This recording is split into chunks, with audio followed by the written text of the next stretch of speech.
السلام عليكم ورحمة الله وبركاته. بسم الله.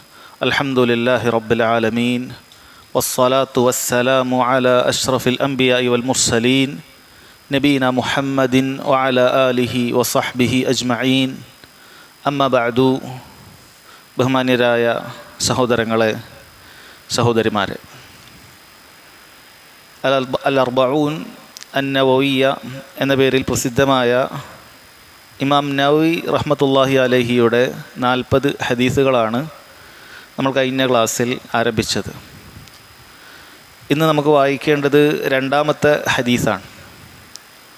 ഇമാം നവവി റഹിമഹുല്ലാ രണ്ടാമതായി നൽകിയിട്ടുള്ള ഈ ഹദീസ് സഹോദരങ്ങളെ ഇമാം മുസ്ലിം അദ്ദേഹത്തിൻ്റെ ഒന്നാമത്തെ ഹദീസായി ഉദ്ധരിച്ചിട്ടുള്ള ഹദീസാണ്.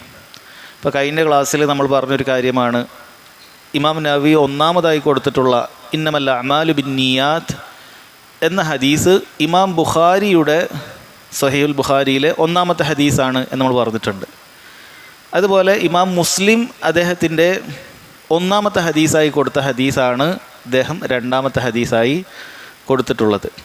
ഈ രീതി മുൻഗാമികളിൽ ചിലരും പിൻപറ്റിയിട്ടുണ്ട്.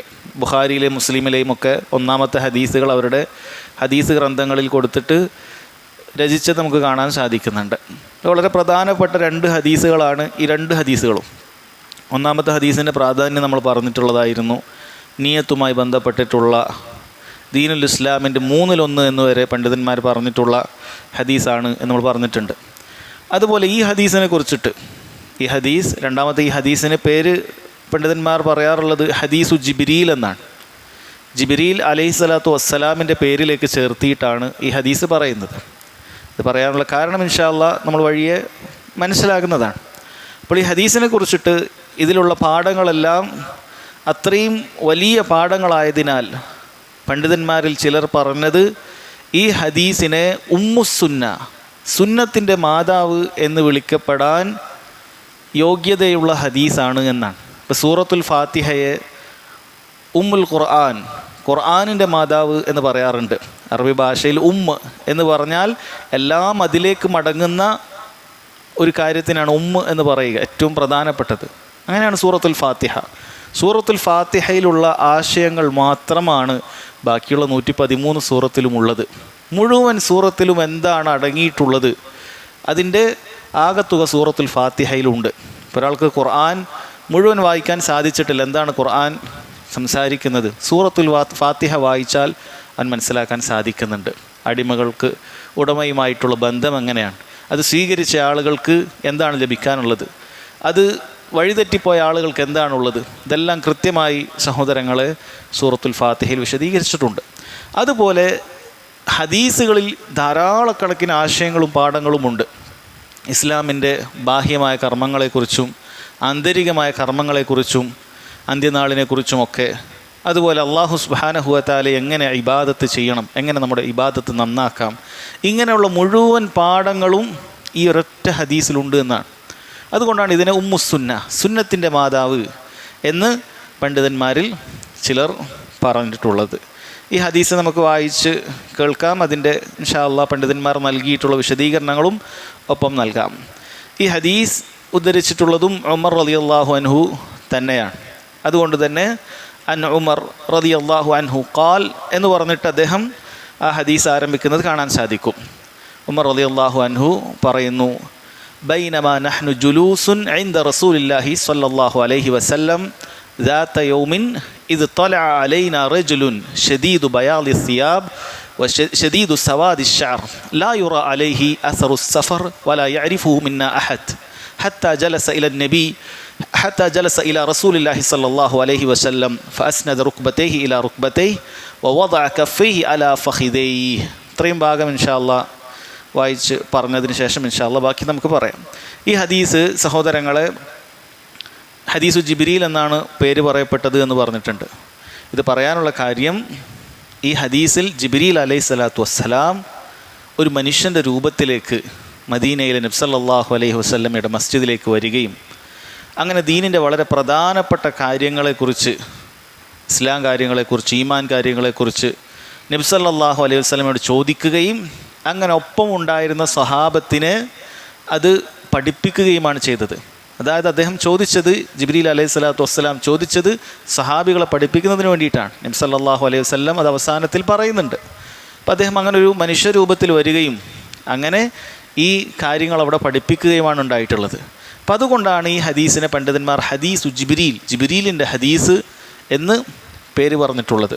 അപ്പോൾ ആ ജിബ്രീൽ വരുമ്പോൾ, ഒരു മനുഷ്യരൂപത്തിൽ വരുമ്പോഴുണ്ടായിരുന്ന ആ സംഭവമാണ് അവിടെ മഹാനായ ഉമർ ബിൻ ഖത്താബ് റളിയല്ലാഹു അൻഹു അവിടെ ഉദ്ധരിക്കുന്നത്. ഈ ഹദീസ് ഉമർ അല്ലാത്ത മറ്റ് സഹാബികളൊക്കെ ഉദ്ധരിച്ചിട്ടുണ്ട്. 5 മറ്റ് സഹാബികൾ ഉദ്ധരിച്ചിട്ടുണ്ട്. അബൂ ഹുറൈറ റളിയല്ലാഹു അൻഹു ഒക്കെ ഈ ഹദീസ് ഉദ്ധരിച്ചിട്ടുണ്ട്. അപ്പോൾ ഉമർ റളിയല്ലാഹു അൻഹു പറയുകയാണ്, ബൈനമാ നഹ്നു ജുലൂസുൻ ഇൻദ റസൂലില്ലാഹി സ്വല്ലല്ലാഹു അലൈഹി വസല്ലം ദാത യൗമിൻ, ഞങ്ങൾ നബി സല്ലല്ലാഹു അലൈഹി വസല്ലമയുടെ അരികിലിങ്ങനെ ഇരിക്കുകയായിരുന്നു. ഒരു ദിവസം ഇങ്ങനെ ഇരിക്കുകയാണ്. അപ്പോഴാണ് ഈ സംഭവം സംഭവിക്കുന്നത്. കാരണം അത്രയും ഓർമ്മിക്കാൻ മാത്രമുള്ള കാര്യങ്ങൾ ഈ ഹദീസിൽ നടന്നിട്ടുണ്ട്. അതുകൊണ്ടാണ് വളരെ കൃത്യമായി ആ ഹദീസ് എപ്പോഴാണ് സംഭവിച്ചത് എന്നൊക്കെ സഹാബികൾ അത് ഓർത്ത് പറഞ്ഞിട്ടുള്ളത്. മറ്റു ചില റിവായത്തിൽ നമുക്ക് കാണാൻ സാധിക്കുന്നത്, ആ റിവായത്തിൽ കാണാൻ സാധിക്കും നബി സല്ലല്ലാഹു അലൈഹി വസല്ലം ഒരു ഇരിക്കാനുള്ളൊരു പീഠത്തിലിരുന്നിട്ടാണ് ഉണ്ടായിരുന്നത്. അതായത് ഒരു മജ്ലിസ്, ഇരിക്കാനുള്ളൊരു ഉയർന്ന സ്ഥലത്ത് ഇങ്ങനെ ഇരിക്കുന്ന സമയത്താണ് ജിബ്രീൽ അലൈഹി സ്വലാത്തു വസ്സലാം അതൊരു മനുഷ്യരൂപത്തിൽ കയറി വരുന്നത് എന്നാണ്. അപ്പോൾ നബി സല്ലല്ലാഹു അലൈഹി വസല്ലമക്ക് ആദ്യ കാലത്ത് മസ്ജിദിൽ ഇങ്ങനെ ഇരിക്കാനുള്ളൊരു പ്രത്യേകമായൊരു കുർസി ഉണ്ടായിരുന്നില്ല എന്നാണ്. മജ്ലിസ് അങ്ങനെ ഉണ്ടായിട്ടില്ല.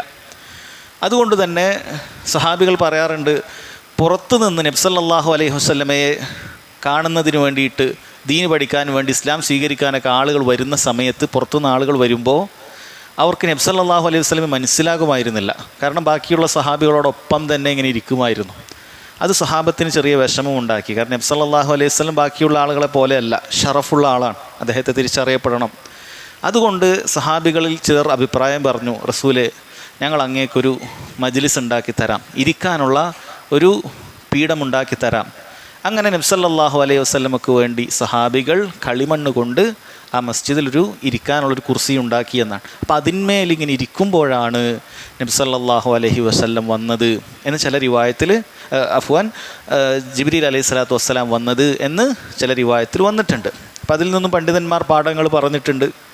ഇങ്ങനെ ദീൻ പഠിപ്പിക്കുന്ന ആളുകൾക്ക് ഒരു ഉയർന്ന മജ്ലിസ് സ്വീകരിക്കാമെന്നുള്ളത് അനുവദനീയമാണ് തുടങ്ങിയ കാര്യങ്ങളൊക്കെ പണ്ഡിതന്മാർ അതിൽ നിന്നും പറഞ്ഞിട്ടുണ്ട്. ശരി, അങ്ങനെ ഇരിക്കുന്ന സമയത്ത് ഉമർ റളിയല്ലാഹു പറയുകയാണ്, ഇത് ത്വല അലൈന റജുലുൻ, ഞങ്ങളിലേക്കൊരു മനുഷ്യൻ അങ്ങ് പ്രത്യക്ഷപ്പെട്ടു. ആ മനുഷ്യൻ്റെ വിശേഷണങ്ങളാണ് പിന്നീട് പറഞ്ഞത്. ഷദീദു ബയാലി സിയാബ്, നല്ല വെളുവെളുത്ത വസ്ത്രമാണ് ധരിച്ചിട്ടുള്ളത്, നല്ല വെള്ളയാണ് ധരിച്ചിട്ടുള്ളത്. ഷദീദു സവാദി ഷഅർ, നല്ല കറുപ്പ് മുടിയാണ് അദ്ദേഹത്തിനുള്ളത്. ചില റിവായത്തിൽ കാണാൻ സാധിക്കും അദ്ദേഹത്തിന് കറുത്ത താടിയും ഉണ്ടായിരുന്നു എന്ന് കാണാൻ സാധിക്കും. ജിബ്രീൽ അലൈഹിസ്സലാം ഒരു മനുഷ്യൻ്റെ രൂപത്തിൽ വന്നപ്പോൾ താടിയും ഉണ്ടായിരുന്നു, അതും നല്ല കറുപ്പാണ്. അത് നിരയൊന്നും ബാധിച്ചിട്ടില്ല, ആ ഒരു രൂപത്തിലാണ് വന്നത്. ലാ യുറ അലൈഹി അസറുസ് സഫർ, യാത്രയുടെ ഒരു അടയാളവും അദ്ദേഹത്തിന് കാണുന്നില്ല. വല യഅരിഫുഹു മിന്ന അഹദ്, ഞങ്ങളിൽ ഒരാൾക്ക് അദ്ദേഹത്തെ പരിചയവുമില്ല. ഹത്ത ജലസ ഇലാ റസൂലില്ലാഹി സ്വല്ലല്ലാഹു അലൈഹി വസല്ലം, അങ്ങനെ അദ്ദേഹം ആ മസ്ജിദിൻ്റെ ഒരു ഭാഗത്ത് നിന്നും നബി സല്ലല്ലാഹു അലൈഹി വസല്ലം ഇരുന്ന ഭാഗത്തേക്ക് വരികയും അവിടെ ഇരിക്കുകയും ചെയ്തു. ഫഅസ്നദ റുക്ബതൈഹി ഇലാ റുക്ബതൈഹി, അദ്ദേഹത്തിൻ്റെ കാൽമുട്ടുകൾ നബി സല്ലല്ലാഹു അലൈഹി വസല്ലമയുടെ കാൽമുട്ടിനോട് ചേർത്ത് വെച്ചു. അങ്ങനെയാണ് അദ്ദേഹം ഇരുന്നത്. വവദഅ കഫൈഹി അലാ ഫഖിദൈഹി, അദ്ദേഹത്തിൻ്റെ 2 കൈയും അദ്ദേഹം മുൻകൈകളും നബി സല്ലല്ലാഹു അലൈഹി വസല്ലമയുടെ തൊടയിലേക്ക് ഇങ്ങനെ ചേർത്തി വെച്ചു. ഇത്രയുമാണ് സഹോദരങ്ങളെ ആദ്യ ഭാഗത്ത് ഉള്ളത്. അതുമായി ബന്ധപ്പെട്ട കാര്യങ്ങൾ ഇൻഷാ അല്ലാഹ് വിശദീകരിക്കാം. ഇവിടെ ജിബ്രീൽ അലൈഹി സ്വലാത്തു വസ്സലാമയുടെ വസ്ത്രം പറയുന്നിടത്ത് നല്ല വെളുവെളുത്ത വസ്ത്രം എന്നാണ് പറഞ്ഞിട്ടുള്ളത്. പണ്ഡിതന്മാർ വെള്ള വസ്ത്രം ധരിക്കുക എന്നുള്ളത് സുന്നത്താണ് എന്നുള്ള കാര്യം ഒരുപാട് ഹദീസിലൂടെ വിശദീകരിച്ചിട്ടുണ്ട്. ഈ ഹദീസ് വിശദീകരിക്കുന്നിടത്തും അവരത് പറഞ്ഞത് കാണാൻ സാധിക്കും. ഒരു മനുഷ്യനെ സംബന്ധിച്ചിടത്തോളം അവൻ ധരിക്കുന്ന വസ്ത്രങ്ങളിൽ ഏറ്റവും നല്ല കളർ എന്ന് പറയുന്നത് വെള്ളയാണ്. നബി സല്ലല്ലാഹു അലൈഹി വസല്ലം പറഞ്ഞു, ഇൽബിസുൽ ബയാള മിൻ സിയാബിക്കും, നിങ്ങൾ നിങ്ങളുടെ വസ്ത്രങ്ങളിൽ വെള്ള ധരിക്കുക. ഫൈൻഹ മിൻ ഖൈരി സിയാബിക്കും, കാരണം നിങ്ങൾ ധരിക്കുന്ന വസ്ത്രങ്ങളിൽ ഏറ്റവും മുന്തിയതാണ്. വകഫിനു ബിഹാ മൗതാക്കും, നിങ്ങൾ ഒരാൾ മരണപ്പെട്ടാൽ വെള്ളം ഉപയോഗിച്ച് തന്നെ നിങ്ങൾ കഫൻ പുടവ തയ്യാറാക്കുക, കഫൻ ചെയ്യുക എന്ന് നബി സല്ലല്ലാഹു അലൈഹി വസല്ലം പറഞ്ഞിട്ടുണ്ട്. അപ്പോൾ ഒരാളൊരു ഏറ്റവും നല്ല കളർ ഞാൻ ഏത് ധരിക്കും, എന്ന് ചിന്തിക്കുകയാണെങ്കിൽ വെള്ളയാണ് ഏറ്റവും നല്ല നിറം. എന്നാൽ നബി സല്ലല്ലാഹു അലൈഹി വസല്ലമ തന്നെ വെള്ളയല്ലാത്ത വസ്ത്രവും ധരിച്ചിട്ടുണ്ട്. അപ്പോൾ അത് മനസ്സിലാക്കുന്നത് അനുവദനീയമാണ് എന്നാണ്. അവിടുന്ന് കറുപ്പ് ധരിച്ചത് വന്നിട്ടുണ്ട്, അതുപോലെ തന്നെ മറ്റ് നിറങ്ങളൊക്കെ പച്ചയും ഒക്കെ ധരിച്ചത് വന്നിട്ടുണ്ട്. പക്ഷേ ഏറ്റവും നല്ലത് വെള്ള വസ്ത്രമാണ് എന്ന് നബി സല്ലല്ലാഹു അലൈഹി വസല്ലം പറഞ്ഞിട്ടുണ്ട്. ഇനി എന്തുകൊണ്ടാണ് ഇവിടെ ഉമർ റളിയല്ലാഹു അൻഹു വസ്ത്രത്തിൻ്റെയും താടിയുടെയും മുടിയുടെയൊക്കെ കാര്യം പറയാനുള്ള കാരണം എന്താണ്? വെളുവെളുത്ത വസ്ത്രമെന്ന് പറഞ്ഞതിൻ്റെ കാരണം സഹോദരങ്ങളെ, ശേഷം അദ്ദേഹം പറയുന്നുണ്ട്, അവിടെയുള്ള ആർക്കും അദ്ദേഹത്തെ അറിയുന്നില്ല, എന്നാൽ യാത്രക്കാരൻ്റെ ഒരു ലക്ഷണവും അദ്ദേഹത്തിൽ കാണാനുമില്ല. അപ്പോൾ ആ മദീനയിൽ ഒരാൾ ആ മസ്ജിദിലേക്ക് കയറി വന്നാൽ അയാളെ അറിയാതിരിക്കണമെങ്കിൽ ഒന്നുകിൽ അയാൾ നാട്ടുകാരനാകാൻ പാടില്ല, യാത്രക്കാരനായിരിക്കണം, പുതിയതായി വന്ന ഒരാളായിരിക്കണം, അല്ലെങ്കിൽ നാട്ടുകാർക്ക് അറിയേണ്ടതാണ്. പക്ഷെ ആ രണ്ടും ഗുണങ്ങളും അദ്ദേഹത്തിനില്ല. ഒരു യാത്രക്കാരൻ്റെ രൂപവും അദ്ദേഹത്തിനില്ല, എന്നാൽ മദീനയിൽ ആർക്കും അറിയുകയുമില്ല. ഇത് ഇവർക്ക് ആശ്ചര്യമുണ്ടാക്കിയൊരു കാര്യമാണ്. സാധാരണയായി ജിബ്രീൽ അലൈഹി സ്വലാത്തു വസ്സലാം വരുന്ന ഒരു രൂപത്തിലല്ല അദ്ദേഹം വന്നിട്ടുള്ളത്. അതുകൊണ്ട് തന്നെ ഈ ഒരു രൂപം വന്നപ്പോൾ സ്വഹാബികളിലെല്ലാവരും അദ്ദേഹത്തെ ശ്രദ്ധിച്ചു നോക്കുകയുണ്ടായി. പണ്ഡിതന്മാർ വിശദീകരിക്കുന്നുണ്ട്, ശേഷം പറയാൻ പോകുന്ന കാര്യം വളരെ ഗൗരവമുള്ള കാര്യമായതിനാൽ എല്ലാവരും ശ്രദ്ധിക്കണം, അല്ലെ? ഖിയാമത്ത് നാൾ വരെ എല്ലാവർക്കും എത്തേണ്ട ഈ ഹദീസാണിത്. വളരെ പ്രധാനപ്പെട്ട കാര്യമാണ് ഇതിൽ പറയുന്നത്. അതുകൊണ്ട് തന്നെ സഹാബത്ത് ഓരോ രംഗവും ഒപ്പിയെടുക്കണം. അതുകൊണ്ട് അവർക്ക് ആശ്ചര്യമായി നിലനിൽക്കുന്ന രൂപത്തിൽ, ആകാംക്ഷയുണ്ടാകുന്ന രൂപത്തിലാണ് ഓരോ ചലനങ്ങളും ജിബ്രീൽ അലൈഹി സ്വലാത്തു വസ്സലാം ചെയ്തിട്ടുള്ളത്. അതിൽപ്പെട്ടതാണ് അദ്ദേഹം ആ ഒരു രൂപത്തിൽ വന്നു എന്നുള്ളത്. അവർക്ക് അത്ഭുതമുണ്ടായി. എങ്ങനെയാണ് ഒരാൾ യാത്രക്കാരനാകണമെങ്കിൽ ആ കാലഘട്ടത്തിൽ നമുക്കറിയാം, താടി മുടിയൊക്കെ ജടകുത്തണം, ശരീരത്തിലൊക്കെ അഴുക്കുണ്ടാകണം, അങ്ങനെയുള്ള യാത്രയാണ്. മരുഭൂമി കടന്നിട്ട് വേണം മദീനയിലെത്താൻ. പക്ഷെ അതില്ല. എന്നാൽ അദ്ദേഹം മദീനക്കാരാരുമല്ല, മദീനയിൽ ഒരാൾക്കും അറിയില്ല. അപ്പോൾ ആർക്കും അറിയില്ല എന്നുള്ളത് എവിടെ നീട്ടിയെന്നാണ് ചില റിവായത്തിൽ കാണാൻ സാധിക്കും. എല്ലാവരും ഇങ്ങനെ തിരിഞ്ഞു നോക്കുന്നുണ്ട്, എല്ലാവരും അറിയുമോ എന്നുള്ളത് പരസ്പരം മുഖത്തോട് മുഖം നോക്കുന്നുണ്ട് എന്ന് ചില റിവായത്തിൽ വന്നിട്ടുണ്ട്. അപ്പോൾ എല്ലാവരും ഇങ്ങനെ തലയാട്ടുകയാണ്. അതിൽ നിന്നാണ് ഉമർ റളിയല്ലാഹു അൻഹു മനസ്സിലായത് ആർക്കും അറിയില്ല, കൂട്ടത്തിൽ ഒരാൾക്ക് പോലും അദ്ദേഹത്തെ അറിയുകയില്ല. അതാണ് പറഞ്ഞത്, വലാ യഅരിഫുഹു അഹദു മിൻ അഹ്ലിൽ മദീന, മദീനയിലുള്ള ഒരാൾക്കും അദ്ദേഹത്തെ അറിയുകയില്ല എന്നുള്ളത്. ചില റിവായത്തിൽ കാണാൻ സാധിക്കും, അദ്ദേഹം കയറി വരുന്ന സമയത്ത് ആ മസ്ജിദിൻ്റെ ഒരു ഭാഗത്തു നിന്നും അസ്സലാമു അലൈക യാ മുഹമ്മദ് അസ്സലാമു അലൈക്കും എന്ന് നബി സല്ലല്ലാഹു അലൈഹി വസല്ലമയുടെ പേര് വിളിച്ചിട്ട് അദ്ദേഹം സലാം പറഞ്ഞിട്ടുണ്ട്. നബി സല്ലല്ലാഹു അലൈഹി വസല്ലം ജീവിതകാലത്ത് സഹാബികൾക്ക് അവിടുത്തെ പേര് വിളിക്കാൻ പാടില്ല. അല്ലാഹു സുബ്ഹാനഹു വ തആല ഖുർആനിൽ തന്നെ അത് വിലക്കിയിട്ടുള്ള കാര്യമാണ്. നിങ്ങൾ പരസ്പരം പേരുകൾ വിളിക്കുന്നത് പോലെ നബി സല്ലല്ലാഹു അലൈഹി വസല്ലമയെ വിളിക്കാൻ പാടില്ല. യാ നബി അല്ലാഹ്, യാ റസൂൽ അല്ലാഹ്, ഇങ്ങനെ വിളിക്കാൻ പാടുള്ളൂ. പക്ഷേ ഇദ്ദേഹം എന്താണ് വിളിക്കുന്നത്? പൊതുവെ ഇങ്ങനെ വിളിക്കാറുള്ളത് ഗ്രാമീണരാണ്. കാരണം ഗ്രാമീണർ മസ്ജിദിൽ വന്നിരുന്ന് ഹദീസൊന്നും പഠിക്കുകയില്ല. അറാബികൾ അവരവരുടെ ആടിനെയും മറ്റുമൊക്കെ മേയിച്ചുകൊണ്ട് ഏതെങ്കിലും ഒരു സ്ഥലത്തുണ്ടാകും. ദീന് പഠിക്കുന്ന മജ്ലിസുകളിൽ കുറവായിരിക്കും. അതുകൊണ്ട് തന്നെ അവർക്ക് പല മര്യാദകളിൽ നിന്നും അവർ അകന്നിരുന്നു. അപ്പോൾ അവരാകാനാണ് സാധ്യത. അപ്പം അങ്ങനെ ഒരു ഗ്രാമീണൻ്റെ രൂപത്തിൽ, അല്ലെങ്കിൽ ആരാണ് ഇങ്ങനെ നബി സല്ലല്ലാഹു അലൈഹി വസല്ലം പേര് വിളിക്കുന്നത് എന്ന ആശ്ചര്യത്തോടുകൂടി സഹാബികൾ ശ്രദ്ധിക്കണം. അതിനു വേണ്ടിയിട്ടാണ് അദ്ദേഹം അങ്ങനെ വിളിച്ചത് എന്നും കാണാൻ സാധിക്കും. അങ്ങനെ അദ്ദേഹം സലാം പറയുന്നു. അങ്ങനെ അദ്നു, ഞാൻ അടുത്തേക്ക് വരട്ടെ എന്ന് ചോദിക്കുന്നു. നബി സല്ലല്ലാഹു അലൈഹി വസല്ലം ഉദ്നു, അടുത്തേക്ക് വരിക എന്നൊക്കെ പറയുന്നുണ്ട്. അതിനുശേഷമാണ് അദ്ദേഹം നബി സല്ലല്ലാഹു അലൈഹി വസല്ലമയുടെ അടുത്തേക്ക് വന്ന് ഇരിക്കുന്നത്. വഅസ്നദ റുക്ബതൈഹി ഇലാ റുക്ബതൈഹി, മുട്ടുകൾ ചേർത്ത് വെച്ചിട്ട് അദ്ദേഹം അടുത്തു വന്നിരിക്കുകയാണ്. വവദഅ കഫൈഹി അലാ ഫഖിദൈഹി, ഈ ഭാഗം പണ്ഡിതന്മാർ അഭിപ്രായ വ്യത്യാസം പറഞ്ഞിട്ടുള്ളൊരു കാര്യമാണ്. രണ്ട് കൈയുടെ മുൻഭാഗങ്ങൾ തൊടയിലേക്ക് വെച്ചു എന്നാണ്. അലാ ഫഖിദൈഹി, അദ്ദേഹത്തിൻ്റെ തൊടന്മേൽ എന്ന് പറയുന്നത് അദ്ദേഹം ആരാണ്? ജിബ്രീലാണോ അതല്ല നബി സല്ലല്ലാഹു അലൈഹി വസല്ലമയാണോ എന്ന് പണ്ഡിതന്മാർ വ്യത്യസ്ത അഭിപ്രായം പറഞ്ഞിട്ടുണ്ട്. ചിലർ പറഞ്ഞു അത് ജിബ്രീൽ അലൈഹി സ്വലാത്തു വസ്സലാം നബി സല്ലല്ലാഹു അലൈഹി വസല്ലമയുടെ തൊടയിലേക്കായിട്ടാണ് വെച്ചത് എന്നാണ്. അപ്പോൾ എന്താണ് അങ്ങനെ ചെയ്യാൻ കാരണം? അതും നാം നേരത്തെ പറഞ്ഞതുപോലെ തന്നെ ആളുകളൊന്ന് ശ്രദ്ധിക്കണം, അല്ലെ? സാധാരണ ഒരാൾ വന്നിട്ട്, ഒരു അറിയാത്തൊരു മനുഷ്യൻ വന്നിട്ട് നേരെ മറ്റൊരാളുടെ തൊടയിലേക്കൊന്നും കയറി കൈ വെക്കുകയില്ല. അപ്പോൾ ആളുകളൊന്ന് ശ്രദ്ധിക്കണം. അതിനു വേണ്ടിയിട്ടാണ് എന്ന് ചില പണ്ഡിതന്മാർ പറഞ്ഞത് കാണാൻ സാധിക്കും. വേറെ ചിലർ പറഞ്ഞത് അല്ല, അദ്ദേഹം ഫഖിദൈഹി, തൻ്റെ തൊടയുടെ മുകളിൽ തന്നെയാണ് വെച്ചത്. എങ്കിലത് നല്ലൊരു അദബുള്ള ഒരു താലിബുൽ ഇൽം, മതവിദ്യാർത്ഥിയുടെ ഒരു രൂപമാണ്. വളരെ വിനയത്തോടുകൂടി മുന്നിൽ പോയി ഇരിക്കുക എന്നുള്ളത് ആ ഒരു രൂപമാണ്. അപ്പോൾ അങ്ങനെ അദ്ദേഹം ഇരുന്നതാണ് എന്നൊക്കെ അഭിപ്രായം കാണാൻ സാധിക്കും. വേറെ ചിലർ അതിനെ ജംഅ ചെയ്തുകൊണ്ട് പറഞ്ഞു അദ്ദേഹം തൻ്റെ തുടയിൽ തന്നെയാണ് കൈവച്ചത് ജിബ്രീൽ അലൈഹി സ്വലാത്തു വസ്സലാം. പക്ഷേ നബി സല്ലല്ലാഹു അലൈഹി വസല്ലമയുടെ മുട്ടിനോട് ചേരുന്ന രൂപത്തിൽ അദ്ദേഹത്തിൻ്റെ വിരലുകൾ മുട്ടിലേക്ക് സ്പർശിക്കുന്ന രൂപത്തിലാണ് വെച്ചത്. അതുകൊണ്ടാണ് കണ്ടുനിന്ന ആളുകൾ ആ രൂപത്തിൽ റിപ്പോർട്ട് ചെയ്തത് എന്നൊക്കെ പറഞ്ഞത് കാണാൻ സാധിക്കും. ശരി, എന്തു തന്നെയായാലും സഹോദരങ്ങൾ, ഇതിൽ നിന്നും പണ്ഡിതന്മാർ ചില കാര്യങ്ങൾ പറഞ്ഞത്, ഒന്ന്, ഇങ്ങനെ നബി സല്ലല്ലാഹു അലൈഹി വസല്ലം സ്വഹാബികൾക്ക് വേണ്ടി ഇരുന്നു കൊടുത്തിരുന്നു. അപ്പോൾ ദീൻ അറിയുന്ന പണ്ഡിതന്മാരായിട്ടുള്ള ആളുകൾ ജനങ്ങളോടൊപ്പം ഇരിക്കണമെന്നും അവർക്ക് ദീനിൻ്റെ കാര്യങ്ങൾ വിശദീകരിച്ചു കൊടുക്കണമെന്നും അതുപോലെ തന്നെ അവരുടെ ചോദ്യങ്ങൾക്ക് മറുപടികൾ പറഞ്ഞു കൊടുക്കണമെന്നും ഒക്കെ പണ്ഡിതന്മാർ ഇതിൽ നിന്ന് വിശദീകരിച്ചിട്ടുണ്ട്. അവർ ജനങ്ങളെ ഒഴിവാക്കിക്കൊണ്ട് മാറിയിരിക്കാൻ പാടില്ല, ജനങ്ങൾക്ക് പറഞ്ഞു കൊടുക്കണം. കാരണം പറഞ്ഞു കൊടുക്കേണ്ട ആളുകൾ പറഞ്ഞു കൊടുത്തിട്ടില്ല എങ്കിൽ അവർ അർഹരല്ലാത്ത ആളുകളിലേക്ക് മടങ്ങും, വിവരമില്ലാത്ത ആളുകളോട് ചോദിക്കും, അങ്ങനെ അവർ വഴിപേക്കുന്നതായിരിക്കും. അതുകൊണ്ട് ഇതുപോലെ ഇരുന്നു കൊണ്ട് അവർക്ക് പറഞ്ഞു കൊടുക്കണം. അപ്പം അതിൻ്റെ അടിസ്ഥാനത്തിലാണ് നമ്മുടെ പണ്ഡിതന്മാരൊക്കെ ആ രൂപത്തിൽ എന്ത് ചെയ്യുന്നത്, ദീൻ പഠിപ്പിക്കുകയും ആളുകൾക്ക് ഫത്വകൾ കൊടുക്കുകയൊക്കെ ചെയ്യുന്നത് ഇതിൻ്റെ അടിസ്ഥാനത്തിലാണ് എന്ന് കാണാൻ സാധിക്കും. അതുപോലെ സഹോദരങ്ങളെ, ഒരു ദീൻ പഠിക്കുന്ന വിദ്യാർത്ഥി പാലിക്കേണ്ട കുറേ മര്യാദകളും ഈ ഹദീസിൽ ഉൾക്കൊണ്ടിട്ടുണ്ട്. ഈ ആദ്യ ഭാഗത്താണ് നമ്മൾ പറയുന്നത്. ദീൻ പഠിക്കുന്ന വിദ്യാർത്ഥികൾ ഉൾക്കൊള്ളേണ്ട ഒരുപാട് കാര്യങ്ങൾ. ഒന്നാമത് അവൻ്റെ രൂപം തന്നെ, ബാഹ്യമായ രൂപം. ഇവിടെ പണ്ഡിതന്മാർ പറയുന്നത് ദീൻ പഠിക്കുക എന്നുള്ളത് ഒരിക്കലും തന്നെ ബാഹ്യമായ രൂപത്തെക്കുറിച്ചൊന്നും ശ്രദ്ധിക്കാതെ അലക്ഷ്യമായി ജീവിക്കുക എന്നത് അറിയിക്കുന്നില്ല. ഒരാൾ ദീൻ പഠിക്കുന്ന സമയത്ത് ഒന്നും തന്നെ ശ്രദ്ധിക്കാതെ എന്തെങ്കിലുമൊക്കെ കോലത്തിൽ നടക്കുക, ഏതെങ്കിലുമൊക്കെ രൂപത്തിൽ നടക്കുക എന്നുള്ളത് ശരിയല്ല.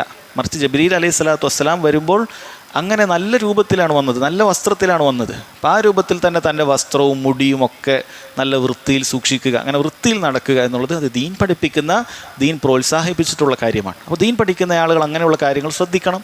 അതല്ലാതെ അതൊന്നും ഭൗതിക വിരക്തിയല്ല. ഭൗതിക വിരക്തി എന്ന പേരിൽ വൃത്തിയില്ലാതെ നടക്കുക എന്നുള്ളത് ദീൻ പഠിപ്പിക്കുന്നില്ല.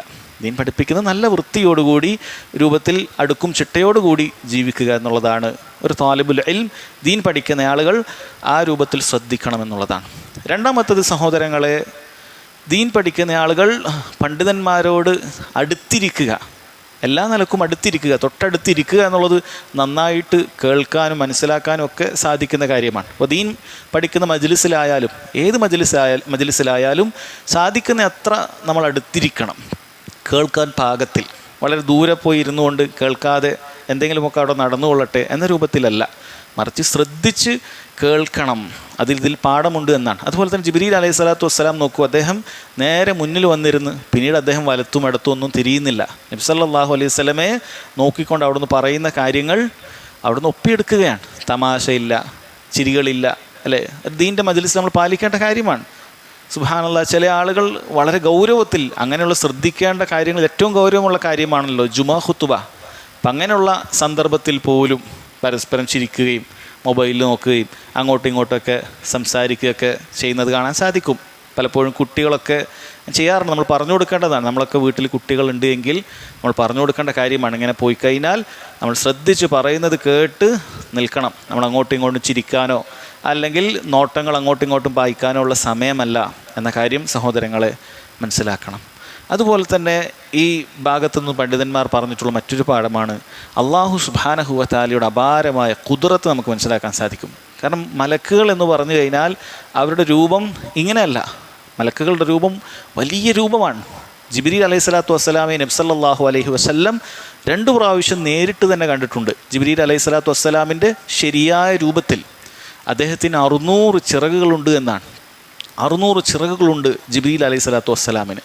ചക്രവാളം മുഴുവൻ മുട്ടി നിൽക്കുകയാണ് നബി സല്ലല്ലാഹു അലൈഹി വസല്ലം അത് കണ്ടിട്ടുള്ളത് എന്നാണ്. അതായത് നമുക്ക് കാണുന്ന ഭാഗം മുഴുവൻ അതാണ് ചക്രവാളം എന്ന് പറയുക. അത് മറഞ്ഞിരിക്കുകയാണ് ജിബ്രീൽ അലൈഹി സ്വലാത്തു വസ്സലാം നിന്നപ്പോൾ. അപ്പം അത്രയും വലിയ രൂപമുള്ള ആളുകളാണ് മലക്കുകൾ. ജിബ്രീൽ അലൈഹി സ്വലാത്തു വസ്സലാമും അങ്ങനെയാണ്. അപ്പം അങ്ങനെയുള്ള ജിബ്രീൽ അലൈഹി സ്വലാത്തു വസ്സലാം ഒരു മനുഷ്യരൂപത്തിലാണ് എത്തുന്നത്. അപ്പം അല്ലാഹു സുബ്ഹാനഹു വ തആലക്ക് എല്ലാത്തിനും കഴിവുണ്ട്. അവൻ്റെ ഖുദ്റത്തിനെ കുറിച്ചിട്ട് നമുക്ക് മനസ്സിലാക്കാൻ സാധിക്കുന്ന കാര്യമാണ്. ഇങ്ങനെയുള്ള ധാരാളം കാര്യങ്ങൾ സഹോദരങ്ങളെ ഇതിൻ്റെ ആദ്യ ഭാഗത്തുണ്ട്. പിന്നീട് ജിബ്രീൽ അലൈഹി സ്വലാത്തു വസ്സലാം ദീനിൻ്റെ മർത്തബകളെ കുറിച്ചിട്ട് ചോദിക്കുകയാണ്. ഇസ്ലാമിനെ കുറിച്ച്, ഈമാനിനെ കുറിച്ച്, ഇഹ്സാനിനെ കുറിച്ചും ഒക്കെ ചോദിക്കുന്നുണ്ട്. എന്താണ് ഒന്നാമതായി അദ്ദേഹം ചോദിച്ചത്? യാ മുഹമ്മദ് അഖ്ബിർനി അനിൽ ഇസ്ലാം. മുഹമ്മദ്, ഇസ്ലാം എന്താണെന്ന് എനിക്ക് അറിയിച്ചു തരണം എന്ന് പറഞ്ഞു. എന്താണ് ഇസ്ലാം എന്ന് അറിയിച്ചു തരാനാണ് ഒന്നാമത്തെ ചോദ്യം. ഇവിടെ ഇസ്ലാം എന്താണ് എന്ന അദ്ദേഹത്തിൻ്റെ ചോദ്യം മുഴുവൻ ഇസ്ലാം കാര്യങ്ങളെക്കുറിച്ചായിരുന്നില്ല എന്നുള്ളത് നബി സല്ലല്ലാഹു അലൈഹി വസല്ലമയുടെ ഉത്തരത്തിൽ നിന്ന് മനസ്സിലാക്കാൻ സാധിക്കും. കാരണം ഇസ്ലാം എന്ന് പറഞ്ഞു കഴിഞ്ഞാൽ ദീൻ മുഴുവനാണ്, ഒന്നോ രണ്ടോ കാര്യങ്ങളല്ല. ഇസ്ലാം ദീൻ എന്ന് പറഞ്ഞാൽ ദീനിൻ്റെ മുഴുവൻ കാര്യങ്ങളും അതിൽ ഉൾക്കൊള്ളുന്നുണ്ട്. പക്ഷേ ഇവിടെ അദ്ദേഹം അഖ്ബിർനി അനിൽ ഇസ്ലാം എന്നുകൊണ്ട് ഉദ്ദേശിച്ചത് ഐ അർക്കാനുൽ ഇസ്ലാം, ദീനിൻ്റെ പഞ്ചസ്തംഭങ്ങൾ അല്ലെങ്കിൽ ദീനിൻ്റെ പരമപ്രധാനമായ അതിൻ്റെ തൂണുകൾ, നെടുന്തൂണുകൾ, ഇതാണ് അതുകൊണ്ട് ഉദ്ദേശിച്ചത് എന്നുള്ളത് നബി സല്ലല്ലാഹു അലൈഹി വസല്ലമയുടെ മറുപടിയിൽ നിന്നും മനസ്സിലാക്കാൻ സാധിക്കും. നബി സല്ലല്ലാഹു അലൈഹി വസല്ലം ഇസ്ലാം കാര്യങ്ങളെന്ന് നമ്മൾ ചെറുതിലൊക്കെ മദ്രസയിൽ പഠിച്ച ആ 5 കാര്യങ്ങളാണ് പഠിപ്പിച്ചു കൊടുക്കുന്നത്.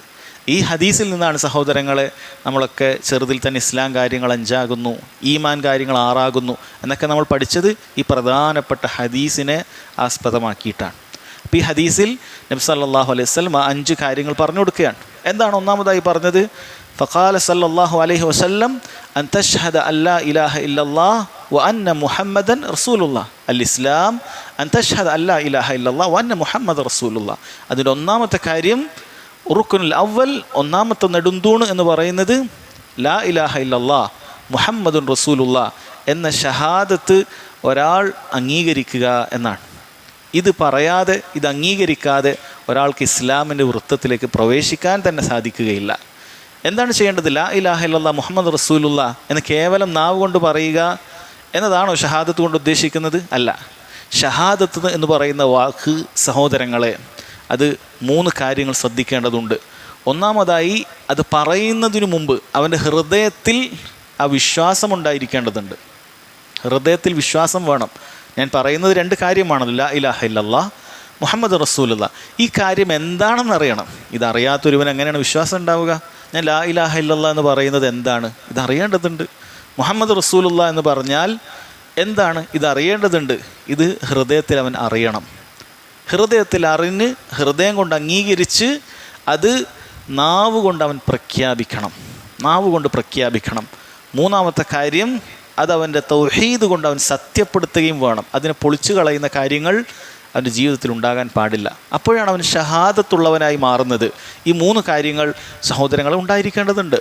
നോക്കൂ, നബി സല്ലല്ലാഹു അലൈഹി വസല്ലമയുടെ കാലഘട്ടത്തിൽ യഹൂദ നസ്രാണികൾക്ക് നബി സല്ലല്ലാഹു അലൈഹി വസല്ലമയെക്കുറിച്ച് നന്നായി അറിയാമായിരുന്നു. കാരണം അവർ പാരായണം ചെയ്യുന്ന വേദഗ്രന്ഥത്തിലുണ്ട് ഇങ്ങനെ ഒരു നബി വരാനുണ്ട്.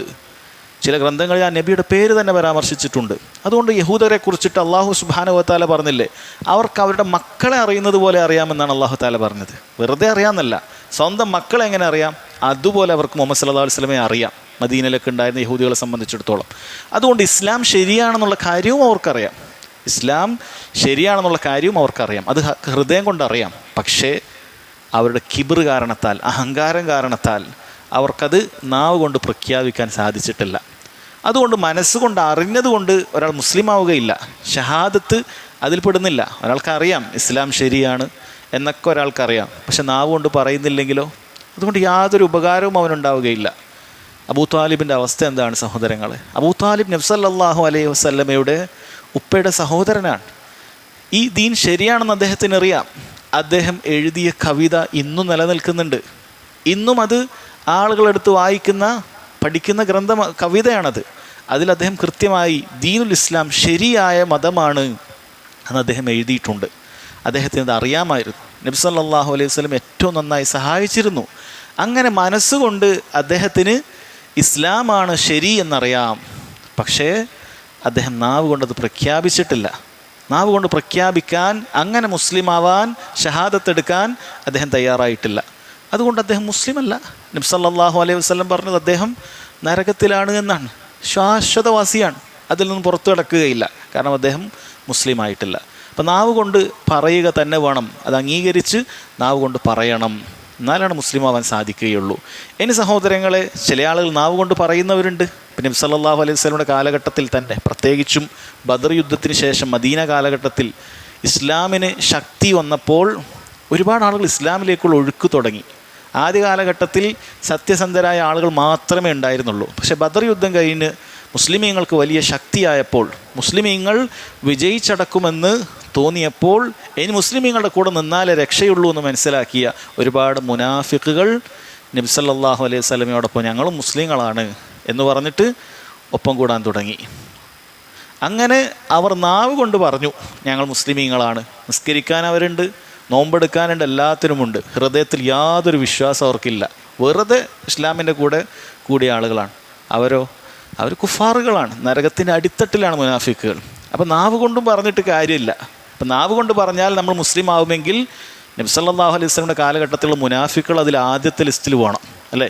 അവർ സ്വഹാബികൾ എന്ന് വിളിക്കേണ്ടിയിരുന്നു. ഇല്ല, അവരെ സ്വഹാബികൾ എന്ന് വിളിക്കുകയില്ല. സ്വഹാബികൾ അവർ നാവ് കൊണ്ടും ഹൃദയം കൊണ്ടും വിശ്വസിച്ച നബി സല്ലല്ലാഹു അലൈഹി വസല്ലമയുടെ അനുയായികളാണ്. മുനാഫിക്കുകൾ അത് വേറെ തന്നെയാണ്, നരകത്തിൻ്റെ അടിത്തട്ടിലാണ് അവർ. കാരണം ഇസ്ലാമിനെക്കുറിച്ച് മനസ്സിലായിട്ട് അത് നാവ് കൊണ്ട് പറഞ്ഞിട്ട് ബാഹ്യമായി അതനുസരിച്ച് പ്രവർത്തിച്ചിട്ട് ഉള്ളിലൊരിറ്റ് വിശ്വാസമില്ലാത്ത ആളുകൾ, അവരാണ് ഏറ്റവും അപകടകാരികൾ. മുസ്ലിമീങ്ങൾക്ക് ഏറ്റവും അപകടം ഉണ്ടാക്കുക ഇത്തരം മുനാഫിക്കുകളാണ്. കാരണം അവർ ഇസ്ലാമിൻ്റെ വൃത്തത്തിലായിരിക്കും ഉണ്ടാവുക. നമ്മൾ വിചാരിക്കും അവർ നമ്മളോടൊപ്പം ഉണ്ട്, നമ്മളെ സഹായിക്കാനുണ്ടാകും, ഒന്നുമില്ലെങ്കിൽ ഒരു ഉപദ്രവം ഉണ്ടാവുകയില്ല എന്ന് വിചാരിക്കും. പക്ഷേ അവർ നമ്മെ സഹായിക്കുകയില്ല. ഏറ്റവും നന്നായി മുസ്ലിമീങ്ങൾ ഉപദ്രവിക്കുക, ഒറ്റുകൊടുക്കുക ഇത്തരം മുനാഫിക്കുകളായിരിക്കും. അപ്പോൾ അതുകൊണ്ട് നാവ് കൊണ്ട് പറഞ്ഞതുകൊണ്ട് മാത്രമായില്ല, ഹൃദയത്തിൽ വിശ്വാസം വേണം. ഇനി സഹോദരങ്ങളെ, നാവ് കൊണ്ട് പറയുന്ന, ഹൃദയത്തിൽ അള്ളാഹു മാത്രമേ ആരാധനക്കർഹനായി ഉള്ളൂ എന്നെല്ലാം വിശ്വസിച്ചിട്ട് അങ്ങനെ മുസ്ലിമായി ജീവിക്കാൻ, ജനിക്കാൻ ഭാഗ്യം ലഭിച്ചിട്ട് പിന്നീട് ഷിർക്കൻ പ്രവർത്തനങ്ങൾ കൊണ്ട്, തൗഹീദിന് വിരുദ്ധമായ, ഷഹാദത്തിന് വിരുദ്ധമായ പ്രവർത്തനങ്ങൾ കൊണ്ട് ഇസ്ലാമിൽ നിന്നും പുറത്തു പോകുന്ന ആളുകളുണ്ട്. ഷിർക്കൻ പ്രവർത്തനങ്ങൾ ചെയ്യുന്ന ആളുകൾ അള്ളാഹു സുബ്ഹാനഹു വ തആലയോട് പ്രാർത്ഥിക്കേണ്ടതിന് പകരം, അവന് ഇബാദത്ത് ചെയ്യേണ്ടതിന് പകരം അള്ളാഹു അല്ലാത്ത ആളുകളോട് പ്രാർത്ഥിക്കുക, സഹായം തേടുക, ഭരമേൽപ്പിക്കുക, അറിവ് നടത്തുക, ഇങ്ങനെയുള്ള വ്യത്യസ്ത രൂപത്തിലുള്ള ഷിർക്കൻ പ്രവർത്തനങ്ങൾ ചെയ്തുകൊണ്ട് ഷഹാദത്തിൽ നിന്ന് പുറത്തു കിടക്കുന്ന ആളുകളുണ്ട്.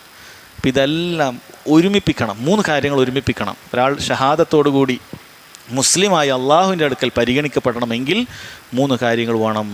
അവൻ നാവ് കൊണ്ട്, അവൻ ഹൃദയം കൊണ്ട് വിശ്വസിക്കണം, നാവ് കൊണ്ട് അത് പറയണം, അതോടൊപ്പം തന്നെ അവൻ തൗഹീദ് കൊണ്ട് അതിനെ സത്യപ്പെടുത്തണം. അവൻ പറഞ്ഞ കാര്യം തൗഹീദ് കൊണ്ട് സത്യപ്പെടുത്തണം, ഷിർക്ക് കലരാൻ പാടില്ല, അപ്പോൾ അതില്ലാതായി പോകും എന്നാണ്. അപ്പോൾ സഹോദരങ്ങൾ, അതാണ് ഷഹാദത്ത്. എന്താണ് ഷഹാദത്ത് ചെയ്യാൻ പറഞ്ഞത്? അൻ തശ്ഹദ അല്ലാ ഇലാഹ ഇല്ലല്ലാഹ്, അള്ളാഹു അല്ലാതെ ആരാധനക്കർഹനില്ല എന്നാണ്.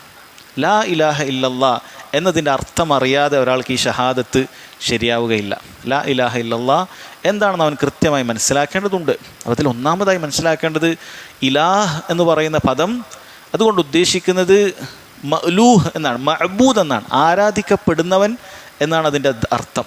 അപ്പം ലാ ഇലാഹ ഇല്ലല്ലാ എന്ന് പറഞ്ഞാൽ അള്ളാഹു സുബ്ഹാനഹു വ തആല അല്ലാതെ ആരാധനക്കർഹനില്ല എന്നാണ്.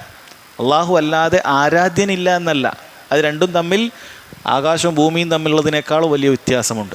എന്താണ് വ്യത്യാസം?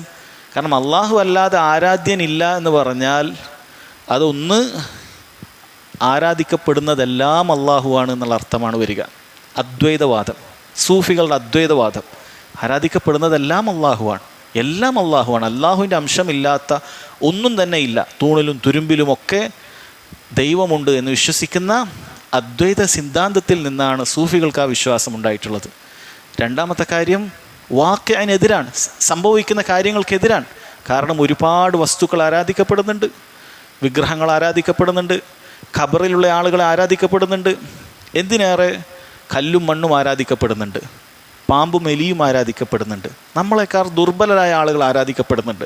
അതുകൊണ്ട് ലാ ഇലാഹ ഇല്ലല്ലാ എന്ന് പറഞ്ഞാൽ അള്ളാഹു അല്ലാതെ ആരാധ്യനില്ല എന്നല്ല, അള്ളാഹു അല്ലാതെ ആരാധനക്കർഹനില്ല എന്നാണ്. കാരണം ഇവിടെ അറബി ഭാഷാ നിയമപ്രകാരം തന്നെ ലാ ഇലാഹ എന്ന് കഴിഞ്ഞിട്ട് അവിടെ ഒരു കാര്യം സാങ്കല്പികമായി ഉണ്ട്, അത് ഹഖുൻ എന്നാണ്, യാഥാർത്ഥ്യമായിക്കൊണ്ടുള്ള ഇലാഹ്, അള്ളാഹു അല്ലാതെ മറ്റാരുമില്ല എന്നാണ്. ലാ മഅബൂദ ഹഖുൻ ഇല്ലല്ലാ, അല്ലെങ്കിൽ ലാ മഅബൂദ ബിഹഖിൻ ഇല്ലല്ലാ, അള്ളാഹു അല്ലാതെ ആരാധനക്കർഹനില്ല. ആ കാര്യം നമ്മൾ മനസ്സിലാക്കണം. അള്ളാഹു താലക്ക് മാത്രമേ ആരാധനക്കർഹനായുള്ളൂ എന്നുള്ളത് ശരിക്കും മനസ്സിലാക്കേണ്ടതുണ്ട്.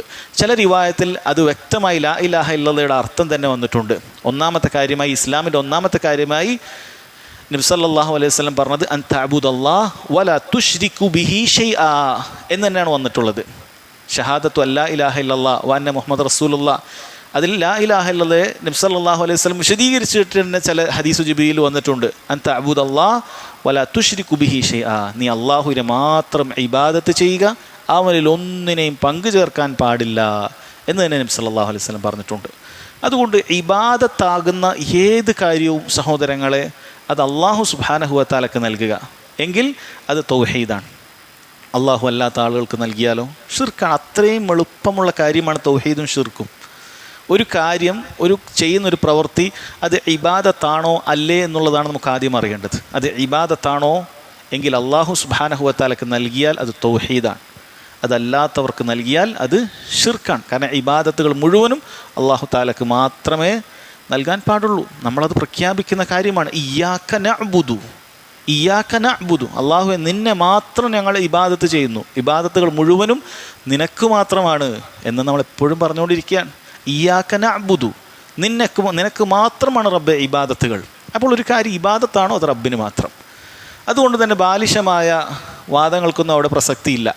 നമ്മൾ ഔലിയാക്കന്മാരോട്, അമ്പിയാക്കന്മാരോട് പ്രാർത്ഥിക്കാൻ പാടില്ല, സഹായം തേടാൻ പാടില്ല എന്ന് പറയുമ്പോൾ ഇവർ പറയും, നിങ്ങൾ വീട്ടിൽ നിന്ന് ഉമ്മയോട് ചോറ് വയ്ക്കാറില്ലേ, ഡോക്ടറെ അടുക്കൽ പോയി രോഗം മാറ്റിത്തരണേ, രോഗം കാണിക്കാറില്ലേ, അപ്പോൾ അതുപോലെ തന്നെയാണ് ഇത് എന്ന് പറയും.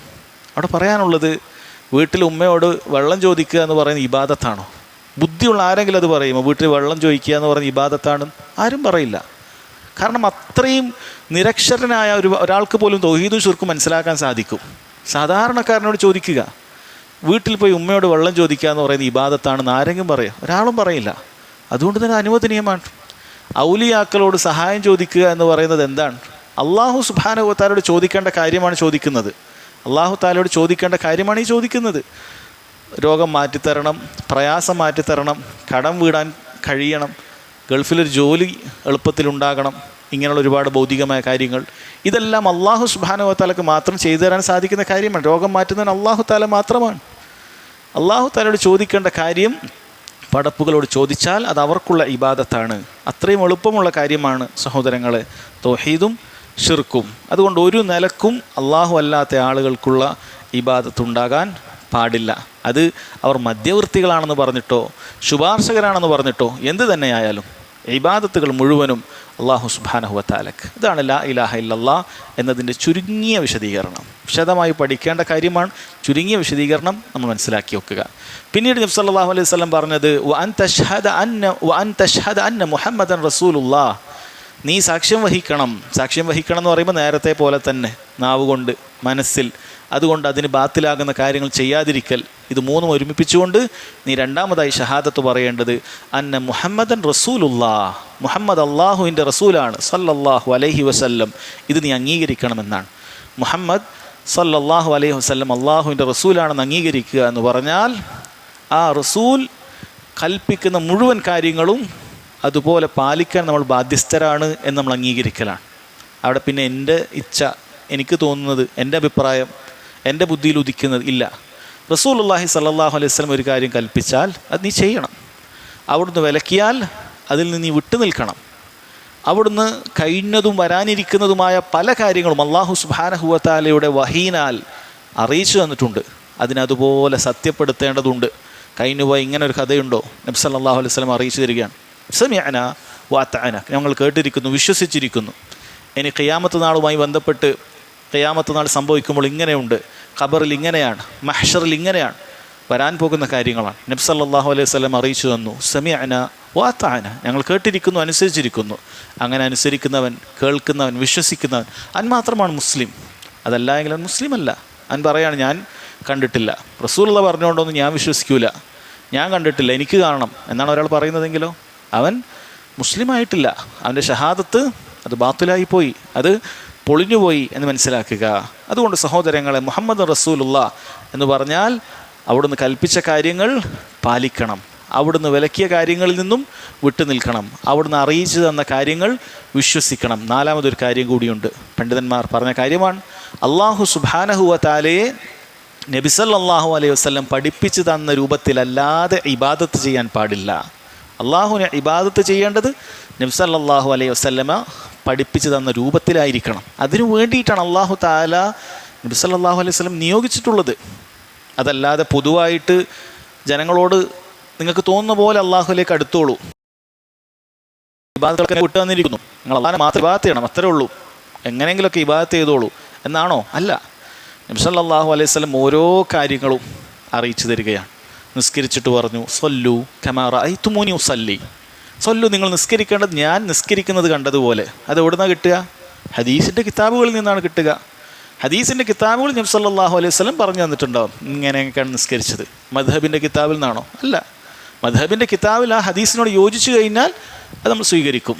ഹദീസിനോട് യോജിക്കാത്ത കാര്യമാണ് ഫിഖ്ഹിൻ്റെയോ മദ്ഹബിൻ്റെയോ കിതാബിലാണെങ്കിൽ അത് നമുക്ക് സ്വീകരിക്കാൻ സാധിക്കുകയില്ല. കാരണം നബി സല്ലല്ലാഹു അലൈഹി വസല്ലം പറഞ്ഞു, സല്ലു കമാ റഅയ്തുമൂനി ഉസല്ലി, ഞാൻ നിസ്കരിക്കുന്നത് പോലെ നിങ്ങൾ കണ്ടിട്ടുണ്ട്. അത് നമുക്കിനി കാണാൻ സാധിക്കുക ഹദീസുകളിലാണ്. നബി സല്ലല്ലാഹു അലൈഹി വസല്ലം നിസ്കരിക്കുന്നത് ഇങ്ങനെയാണ് എന്നൊരു കാര്യം സ്ഥിരപ്പെട്ടാൽ അത് നമ്മൾ സ്വീകരിക്കും. ഇങ്ങനെയും ഉണ്ട് എന്ന് സ്ഥിരപ്പെട്ടാൽ നമ്മൾ പറയും അത് രണ്ടും അനുവദനീയമാണ്. ആ രണ്ട് രൂപത്തിലും നിസ്കാരത്തിൽ ഈ കർമ്മം പാലിക്കാം. അങ്ങനെ നബി സല്ലല്ലാഹു അലൈഹി വസല്ലം ഓരോ കാര്യങ്ങളും പഠിപ്പിച്ചു തന്നിട്ടുണ്ട്. ആ പഠിപ്പിച്ചതുപോലെ അള്ളാഹുവിനെ ഇബാദത്ത് ചെയ്യണം. നമുക്ക് മഗ്രിബ് 4 റക്അത്താക്കാൻ അനുവാദമില്ലാത്തതുപോലെ, ഇശ 2 റക്അത്താക്കാൻ അനുവാദമില്ലാത്തതുപോലെ, ഫജ്ർ 3 റക്അത്തോ 4 റക്അത്തോ ആക്കാൻ അനുവാദമില്ലാത്തതുപോലെ ഒരു കാര്യവും ദീനിൽ നമുക്ക് പുതുതായി കൂട്ടാനോ കുറക്കാനോ അനുവാദമില്ല. എത്ര എളുപ്പമാണ് ബിദ്അത്തിൻ്റെ കാര്യം. ബിദ്അത്ത് മനസ്സിലാക്കാൻ എത്ര എളുപ്പമാണ്. എന്തുകൊണ്ട് നബിദിനം അനുവദനീയമല്ല എന്ന് പറയുന്നു? നബി സല്ലല്ലാഹു അലൈഹി വസല്ലം കാണിച്ചു തന്നിട്ടില്ല. അല്ല, നല്ലൊരു കാര്യമല്ലേ? എങ്കിൽ തിരിച്ചും ചോദിക്കാമല്ലോ, ഫജ്റിനൊരു റക്അത്ത് കൂട്ടിയാൽ നല്ല കാര്യമല്ലേ? അതിൽ ഒരു തക്ബീർ കൂടും, 3ാമത്തെ റക്അത്തിലേക്ക് എഴുന്നേറ്റാൽ ഒരു ഫാത്തിഹ വരും, ഏറ്റവും അഫ്ളലായ സൂറത്താണ്. വീണ്ടും തക്ബീർ വരും, റുക്കൂയിലേക്കാണ്, അള്ളാഹുവിനെ പുകഴ്ത്തുകയാണ്. ഹറാമായൊരു കാര്യവും അവിടെ ഇല്ലല്ലോ. സുബ്ഹാന റബ്ബിയൽ അളീം അല്ലെങ്കിൽ സുബ്ഹാനക അല്ലാഹുമ്മ റബ്ബന ബിഹംദിക അല്ലാഹുമ്മഗ്ഫിർലി, അള്ളാഹുവിനോട് പാപമോചനം തേടുകയാണ്, അള്ളാഹുവിനെ തസ്ബീഹ ചെയ്യുകയാണ്. സുജൂദ് ഏറ്റവും അഫ്ളലായിട്ടുള്ള കർമ്മമാണ്. 2 പ്രാവശ്യമാണ് സംഭവിക്കും ഒരു റക്അത്തിൽ. ഇടയിലിരുത്തം റബ്ബി ഗഫിർലി, ഇസ്തിഗ്ഫാർ തേടുകയാണ്. അത്തഹിയ്യാത്തിനിരിക്കുന്നു. എല്ലാം നല്ല കാര്യമാണ്. മോശമായൊരു കാര്യം ഒരു റക്അത്തിലില്ലല്ലോ. അള്ളാഹു തആല ഇഷ്ടപ്പെടുന്ന ഏറ്റവും നല്ല കർമ്മം നിസ്കാരമാണ്. നബിദിനമല്ലല്ലോ, നിസ്കാരമാണ്. എല്ലാവർക്കും അംഗീകരിക്കുന്ന കാര്യമാണ്. ആ നിസ്കാരത്തിൻ്റെ ഒരു റക്അത്ത് കൂട്ടാൻ നമുക്ക് അനുവാദമില്ല എങ്കിൽ പിന്നെ നല്ലത് എന്ന് പറഞ്ഞ് മറ്റെന്ത് കൂട്ടാനാണ് നമുക്ക് അനുവാദമുള്ളത്? അതല്ലെങ്കിൽ നബി സല്ലല്ലാഹു അലൈഹി വസല്ലം നമ്മെ പഠിപ്പിക്കണം, ഇന്ന കാര്യങ്ങളൊക്കെ ഞാൻ പഠിപ്പിക്കുന്നത് പോലെ ബാക്കിയൊക്കെ നിങ്ങളുടെ ഇഷ്ടം, അങ്ങനെ അവിടുന്ന് പഠിപ്പിക്കണം. അങ്ങനെ അവിടുന്ന് പഠിപ്പിച്ചിട്ടുണ്ടായിരുന്നെങ്കിൽ ഏറ്റവും മുൻപന്തിയിൽ അവിടുത്തെ ഒപ്പം ജീവിച്ച സഹാബത്തുണ്ടാകണമായിരുന്നു. അവരാരും ഉണ്ടായിട്ടില്ല. അതുകൊണ്ടാണ് സഹോദരങ്ങൾ, ബിദ്അത്ത് എന്ന് പറയുന്നത് മനസ്സിലാക്കാൻ അത്രയും എളുപ്പമുള്ള കാര്യമാണ്. പക്ഷേ മനസ്സിലാക്കേണ്ടതില്ല, പഠിക്കേണ്ടതില്ല. നമ്മൾ പണ്ടേ എങ്ങനെയാണോ അങ്ങനെ ജീവിക്കുകയുള്ളൂ എന്ന് തീരുമാനിച്ചാൽ അവർക്ക് ഉൾക്കൊള്ളാൻ സാധിക്കുകയില്ല. അതുകൊണ്ട് അഷ്ഹദു അല്ലാ ഇലാഹ ഇല്ലല്ലാഹ് വ അഷ്ഹദു അന്ന മുഹമ്മദൻ റസൂലുള്ളാഹ് എന്ന് പറഞ്ഞാൽ ഈ പറയുന്ന കാര്യങ്ങൾ നബി സല്ലല്ലാഹു അലൈഹി വസല്ലം അനുസരിച്ചുകൊണ്ട് അല്ലാഹു തആല അവിടുന്ന് പഠിപ്പിച്ചതുപോലെ ഇബാദത്ത് ചെയ്യണം എന്ന കാര്യം മനസ്സിലാക്കുക. പിന്നീട് നബി സല്ലല്ലാഹു അലൈഹി വസല്ലം രണ്ടാമതായി പറഞ്ഞത് വതുഖീമസ്സലാ എന്നാണ്. വതുഖീമസ്സലാ, നിസ്കാരം നിലനിർത്തുക എന്നാണ് പറഞ്ഞത്. ഇഖാമത്തുസ്സലാ എന്ന് പറഞ്ഞാൽ സഹോദരങ്ങളെ, സാധാരണ വെറുതെ നിസ്കരിക്കുക എന്ന് പറയുന്നത് പോലെയല്ല, കുറച്ചധിക കാര്യങ്ങൾ അതിലുണ്ട്. ഇഖാമത്തുസ്സലാ, നിസ്കാരത്തിൻ്റെ ഇഖാമത്ത് എന്ന് പറഞ്ഞാൽ നിസ്കാരത്തെക്കുറിച്ച് കുറച്ച് അധിക കാര്യങ്ങൾ നമ്മൾ പഠിക്കേണ്ടതുണ്ട്. നമ്മൾ നോക്കിയാൽ കാണാൻ സാധിക്കുന്നത് ഖുർആനിൽ അല്ലാഹു തആല എവിടെയൊക്കെ നിസ്കാരവുമായി ബന്ധപ്പെട്ട കാര്യം അത് കൽപ്പിക്കുന്നതാകട്ടെ, അല്ലെങ്കിൽ അത് പ്രവർത്തിക്കുന്ന ആളുകളെ പുകഴ്ത്തിക്കൊണ്ട് പറയുന്ന സന്ദർഭങ്ങളിലാകട്ടെ, അള്ളാഹു ഉപയോഗിച്ചത് അഖീമുസ്സലാ അല്ലദീന യുഖീമൂനസ്സലാ എന്നൊക്കെയാണ്. യുസല്ലൂന എന്ന രൂപത്തിൽ കാണുന്നില്ല. യുഖീമൂനസ്സലാ, അഖീമുസ്സലാ എന്ന രൂപത്തിലൊക്കെ ഇഖാമത്തുസ്സലാ എന്നാണ് അള്ളാഹു സുബ്ഹാനഹു വ തആല ഉപയോഗിച്ചിട്ടുള്ളത്. പണ്ഡിതന്മാർ വിശദീകരിച്ചത് കാണാൻ സാധിക്കും. ഇഖാമത്തുസ്സലാ എന്ന് പറഞ്ഞാൽ നിസ്കാരത്തിൻ്റെ ആരംഭത്തിന് മുമ്പ് തന്നെ നിസ്കാരം സ്വീകരിക്കപ്പെടേണ്ട നിബന്ധനകളൊക്കെ പാലിച്ച് അതിൻ്റെ സമയത്ത് അതിന് വേണ്ട ഒരുക്കങ്ങളൊക്കെ ഒരുക്കി, അങ്ങനെ നിസ്കാരത്തിലും അതിൻ്റെ പുറത്തുമൊക്കെ ഉള്ളും പുറവുമൊക്കെ നന്നാക്കിയിട്ട് അല്ലാഹു സുബ്ഹാനഹു വ തആല എങ്ങനെ കൽപ്പിച്ചുവോ അതുപോലെ നിസ്കരിക്കുക. അതാണ് ഇഖാമത്തു സ്വല എന്ന് പറയുന്നത്. അങ്ങനെ നിസ്കരിക്കുന്നവരാണ് നിസ്കരിക്കുന്നവർ. അതല്ലാതെ ഒരാൾ അതിന് നിബന്ധനകളൊന്നും പാലിക്കുന്നില്ല. അതിൻ്റെ നിബന്ധനയിൽപ്പെട്ടതാണ് സമയം. ഒരാൾ സമയം മനഃപൂർവ്വം തെറ്റിച്ച് നിസ്കരിക്കുകയാണ്, അല്ലാഹു സുബ്ഹാനഹു വ തആല സ്വീകരിക്കുകയില്ല. ഒരാൾ ഫജർ ഉച്ചക്കാണ് നിസ്കരിക്കുന്നത്, അയാൾ പറയുകയാണ് ഞാൻ രാവിലെ എനിക്ക് സമയമില്ല, എനിക്ക് നേരത്തെ ജോലിയുള്ളതാണ്, ജോലിയൊക്കെ കഴിഞ്ഞിട്ട് ഉച്ചയാകുമ്പോൾ ഞാൻ ഫ്രീ ആവും, അപ്പോൾ നിസ്കരിച്ചേക്കാം. ഫജർ ഉച്ചക്കാണ് ഒരാൾ നിസ്കരിക്കുന്നത്, നിസ്കാരം സ്വീകരിക്കപ്പെടുകയില്ല. നബി സല്ലല്ലാഹു അലൈഹി വസല്ലം പഠിപ്പിച്ചു തരാത്ത രൂപത്തിലാണത്, അപ്പോൾ അത് സ്വീകരിക്കപ്പെടുകയില്ല. അല്ലെങ്കിൽ വേറൊരാൾ വുളു എടുക്കുന്നില്ല, അല്ലെങ്കിൽ ത്വഹാറത്തിൻ്റെ ഒരു രൂപം അയാൾ സ്വീകരിക്കുന്നില്ല, അങ്ങനെ നിബന്ധനകളൊന്നും പാലിക്കുന്നില്ല എങ്കിൽ സഹോദരങ്ങളെ, നിസ്കാരം അല്ലാഹു സുബ്ഹാനഹു വ തആല സ്വീകരിക്കല്ലേ. ഇഖാമത്തു സ്വലയിൽ അത് ഉൾപ്പെട്ടിട്ടില്ല. അല്ലെങ്കിൽ അതിലുള്ള ഓരോ അനക്കങ്ങൾ ഓരോരുത്തരും തോന്നിയതുപോലെയാണ്. ഞാൻ സുജൂദ് ഇങ്ങനെയാണ് ചെയ്യുക, ഞാൻ ഇങ്ങനെയാണ് ചെയ്യുക, ഇല്ല. അല്ലാഹു തആല എങ്ങനെ നിസ്കരിക്കാൻ പറഞ്ഞുവോ അതുപോലെ നിസ്കരിക്കേണ്ടതുണ്ട്. അങ്ങനെ പഠിച്ചാൽ, അങ്ങനെ മനസ്സിലാക്കുന്നതിനാണ് ഇഖാമത്തു സ്വലാ എന്ന് പറയുന്നത്. അതായത് അതിൻ്റെ നിബന്ധനകൾ, അതിൻ്റെ റുക്നുകൾ, അതിൻ്റെ വാജിബുകൾ ഇതെല്ലാം പാലിച്ചുകൊണ്ട് നിസ്കരിക്കണം. അപ്പോഴേ ഇഖാമത്തു സ്വലാ ആവുകയുള്ളൂ, സ്വീകരിക്കപ്പെടുന്ന നിസ്കാരം ആവുകയുള്ളൂ. അതിനോടൊപ്പം അതിൻ്റെ സുന്നത്തുകളും കൂടി പഠിച്ച് അങ്ങനെ കൃത്യത വരുത്തി നിസ്കരിച്ചാലോ അത് പൂർണ്ണമായ ധാരാളം പ്രതിഫലം കിട്ടുന്ന നിസ്കാരമായി മാറും. ഇവിടെ പറഞ്ഞിട്ടുള്ളത് 5 നേരത്തെ നിസ്കാരത്തിൻ്റെ കാര്യമാണ്. 5 നേരത്തെ നിസ്കാരമാണ് ദീനുൽ ഇസ്ലാമിൻ്റെ റുക്കിനിൽ പെടുന്ന കാര്യം. ശേഷം പറഞ്ഞു വത്തുഅ്തി സക്കാ, സക്കാത്ത് നൽകുക എന്നുള്ളതാണ്. ഇതിലൊക്കെ നമ്മൾ ചുരുക്കിയിട്ടാണ് പറയുന്നത്. വത്തുഅ്തി സക്കാ, സക്കാത്ത് നൽകുക എന്നുള്ളതാണ്. ഇപ്പം സക്കാത്ത് ആരാണ് നൽകേണ്ടത്, എത്രയാണ് നൽകേണ്ടത്, ഇതെല്ലാം പഠിക്കണം. ആരുടെ ബാധ്യതയാണ്? സാമ്പത്തികമായ കഴിവുള്ള ഒരാളുടെ ബാധ്യതയാണ്. ഞാൻ എത്രയാണ് കൊടുക്കേണ്ടത്, എൻ്റെ എന്തൊക്കെ സമ്പത്തിന് കൊടുക്കണം, നമ്മുടെ ബാധ്യതയാണ്. നമ്മൾ മനസ്സിലാക്കേണ്ടത് അല്ലാഹു സുബ്ഹാനഹു വ തആലക്കുള്ള ഇബാദത്തുകൾ കൃത്യമായി നിർവഹിക്കുക എന്നുള്ളത് നമ്മുടെ ആവശ്യമാണ്. എൻ്റെ കയ്യിൽ സമ്പത്തുണ്ടെങ്കിൽ അത് കൃത്യമായി കൊടുത്തു വീട്ടിയാലേ ഞാൻ രക്ഷപ്പെടുകയുള്ളൂ. നമ്മുടെ ആവശ്യമാണ്. നാളെ റബ്ബിൻ്റെ മുന്നിൽ എത്തിയിട്ട് എൻ്റെ സക്കാത്ത് കുറേ കൊടുത്തിട്ടില്ല, കുറേ കാര്യങ്ങൾ അങ്ങനെ ബാക്കിയുണ്ട്, നമ്മളാണ് പരാജയപ്പെടുക. നമ്മുടെ ആവശ്യമാണ്. അപ്പോൾ സക്കാത്ത് ഞാൻ എന്തൊക്കെ വസ്തുക്കൾക്ക് സക്കാത്ത് കൊടുക്കണം, എനിക്ക് എന്തൊക്കെ കാര്യങ്ങളുണ്ട്, അല്ല അത് വേണം. എല്ലാത്തിനും സക്കാത്തില്ല, സക്കാത്തുള്ള കാര്യമുണ്ട്. നമുക്കിവിടെ മസ്ജിദുണ്ട്, ഈ മസ്ജിദിൽ ഒരുപാട് കാര്യങ്ങളുണ്ട്, ലക്ഷക്കണക്കിന് രൂപയുടെ സാധനങ്ങളുണ്ട്. ഇതിന് സക്കാത്തുണ്ടോ? ഇല്ല. ഇത് അള്ളാഹുവിൻ്റെ മാർഗ്ഗത്തിലുള്ള വഖഫാണ്, അപ്പോൾ അതിന് സക്കാത്തില്ല. നമ്മൾ ഉപയോഗിക്കുന്ന വസ്തുക്കളുണ്ട്, വീടുണ്ട്, കാറുണ്ട്, അങ്ങനെയുള്ള വാഹനങ്ങളുണ്ട്, അതിന് സക്കാത്തുണ്ടോ? അതിന് സക്കാത്തില്ല. എന്നാൽ സ്വർണത്തിന് സക്കാത്തുണ്ട്, വെള്ളിക്ക് സക്കാത്തുണ്ട്, നമ്മുടെ കറൻസിക്ക് സക്കാത്തുണ്ട്, കച്ചവടത്തിൻ്റെ മുതലുകൾക്ക് സക്കാത്തുണ്ട്. അങ്ങനെ സക്കാത്തുള്ളതും ഇല്ലാത്തതുമായ കാര്യങ്ങളുണ്ട്. നമ്മൾ ആദ്യം പഠിക്കണം. അത് പഠിച്ചാൽ എത്ര കൊടുക്കണം, ഓരോന്നിനും ഓരോ കണക്കാണ്. 2.5% കൊടുക്കേണ്ടതുണ്ട്, 5% കൊടുക്കേണ്ടതുണ്ട്, 10% കൊടുക്കേണ്ടതുണ്ട്. ഈ രൂപത്തിൽ എത്ര നമ്മൾ പഠിക്കണം, അത് നോക്കി കൊടുക്കണം. ഇനി ആർക്കാണ് കൊടുക്കേണ്ടത്? ആർക്കെങ്കിലും കൊടുത്താൽ സക്കാത്ത് വിടുമോ? ഇല്ല. അതിന് 8 അവകാശികൾ അല്ലാഹു തആല പറഞ്ഞിട്ടുണ്ട്, അവരിലേക്ക് തന്നെ എത്തണം. എപ്പോഴാണ് കൊടുക്കേണ്ടത്? ഇത് പഠിക്കണം. ഇത് സഹോദരങ്ങളെ, ഇതെല്ലാം പാലിക്കുന്നവരാണ് വത്തുഅ്തി സക്കാ എന്ന് പറയുന്നത്. അത് ഇസ്ലാമിൻ്റെ അടിസ്ഥാന കാര്യങ്ങളിൽപ്പെട്ടതാണ് എന്ന് നബി സല്ലല്ലാഹു അലൈഹി വസല്ലം പറയുന്നു. ശേഷം പറഞ്ഞത് വതസൂമ റമദാൻ, റമദാൻ മാസത്തിൽ നോമ്പനുഷ്ഠിക്കുക.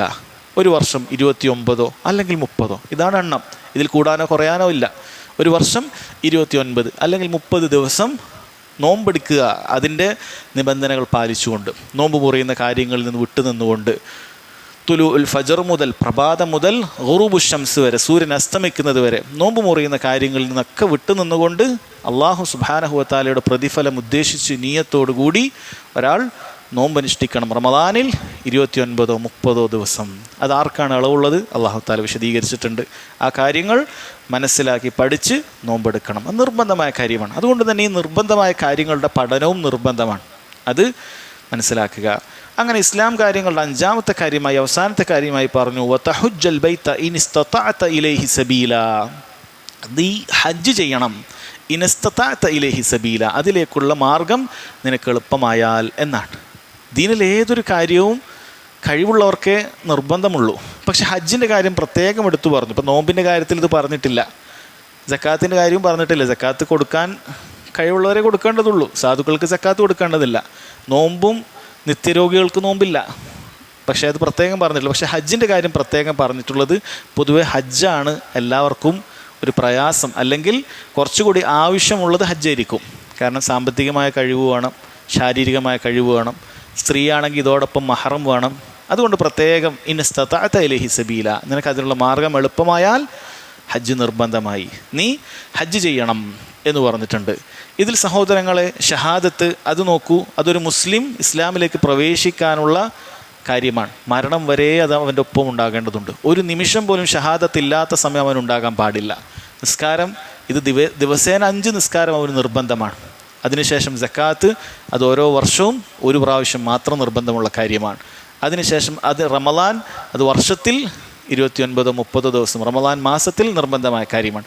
ഹജ്ജ് ആയുസ്സിൽ ഒരു പ്രാവശ്യം മാത്രം അവന് നിർബന്ധമായ കാര്യമാണ്. ഇതിൽ ഷഹാദത്ത് ഒരാൾ പാലിച്ചിട്ടില്ല എങ്കിൽ അവൻ ഇസ്ലാമിലേക്ക് പ്രവേശിച്ചിട്ടില്ല. നിസ്കാരത്തിൻ്റെ കാര്യം സഹോദരങ്ങളെ ഒരാൾ ഉപേക്ഷിച്ച് കഴിഞ്ഞാൽ അതെങ്ങനെ ഉപേക്ഷിച്ചാലും അവൻ ദീനുൽ ഇസ്ലാമിൽ നിന്ന് പുറത്താണ്. അതാണ് ഏറ്റവും ശരിയായ അഭിപ്രായം. ബാക്കിയുള്ള കാര്യങ്ങൾ സക്കാത്ത്, നോമ്പ്, ഹജ്ജ് സഹോദരങ്ങളെ ഇതൊരാൾ ഉപേക്ഷിച്ചാലും വൻ പാപമാണ്, പക്ഷേ ഇസ്ലാമിനകത്ത് തന്നെ ഉണ്ടാകുമെന്നാണ്. പക്ഷേ നിസ്കാരത്തിൻ്റെ കാര്യത്തിൽ സ്വഹാബികൾക്ക് അഭിപ്രായ വ്യത്യാസം ഉണ്ടായിരുന്നില്ല എന്നാണ്. നിസ്കാരം ഉപേക്ഷിച്ചവൻ മുസ്ലിം അല്ല എന്നുള്ള കാര്യത്തിൽ അവർ ഏക അഭിപ്രായത്തിലാണ് എന്ന് നമുക്ക് കാണാൻ സാധിക്കും. അല്ലാഹു അക്ബർ,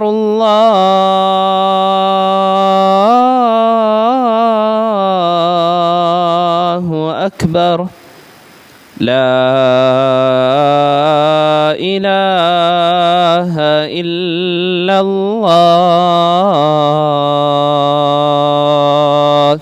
സഹോദരങ്ങളെ നമ്മൾ മനസ്സിലാക്കിയത് 5 ഇസ്ലാം കാര്യങ്ങളെക്കുറിച്ചിട്ടാണ്. 5 ഇസ്ലാം കാര്യങ്ങളെക്കുറിച്ചിട്ടാണ് ആദ്യം മനസ്സിലാക്കിയിട്ടുള്ളത്. അതിനുശേഷം നബി സല്ലല്ലാഹു അലൈഹി വസല്ലമയോട് ജിബ്രീൽ അലൈഹി സ്വലാത്തു വസ്സലാം അദ്ദേഹം പറയുന്നത് സദഖ്ത, താങ്കൾ പറഞ്ഞത് സത്യമാണ് എന്നാണ് പറയുന്നത്. ഉമർ റളിയല്ലാഹു അൻഹു പറയാണ് ഫഅജിബ്നാ ലഹു യസ്അലുഹു വയുസദ്ദിഖുഹു, അദ്ദേഹത്തിൻ്റെ കാര്യത്തിൽ ഞങ്ങൾക്ക് അത്ഭുതമായി.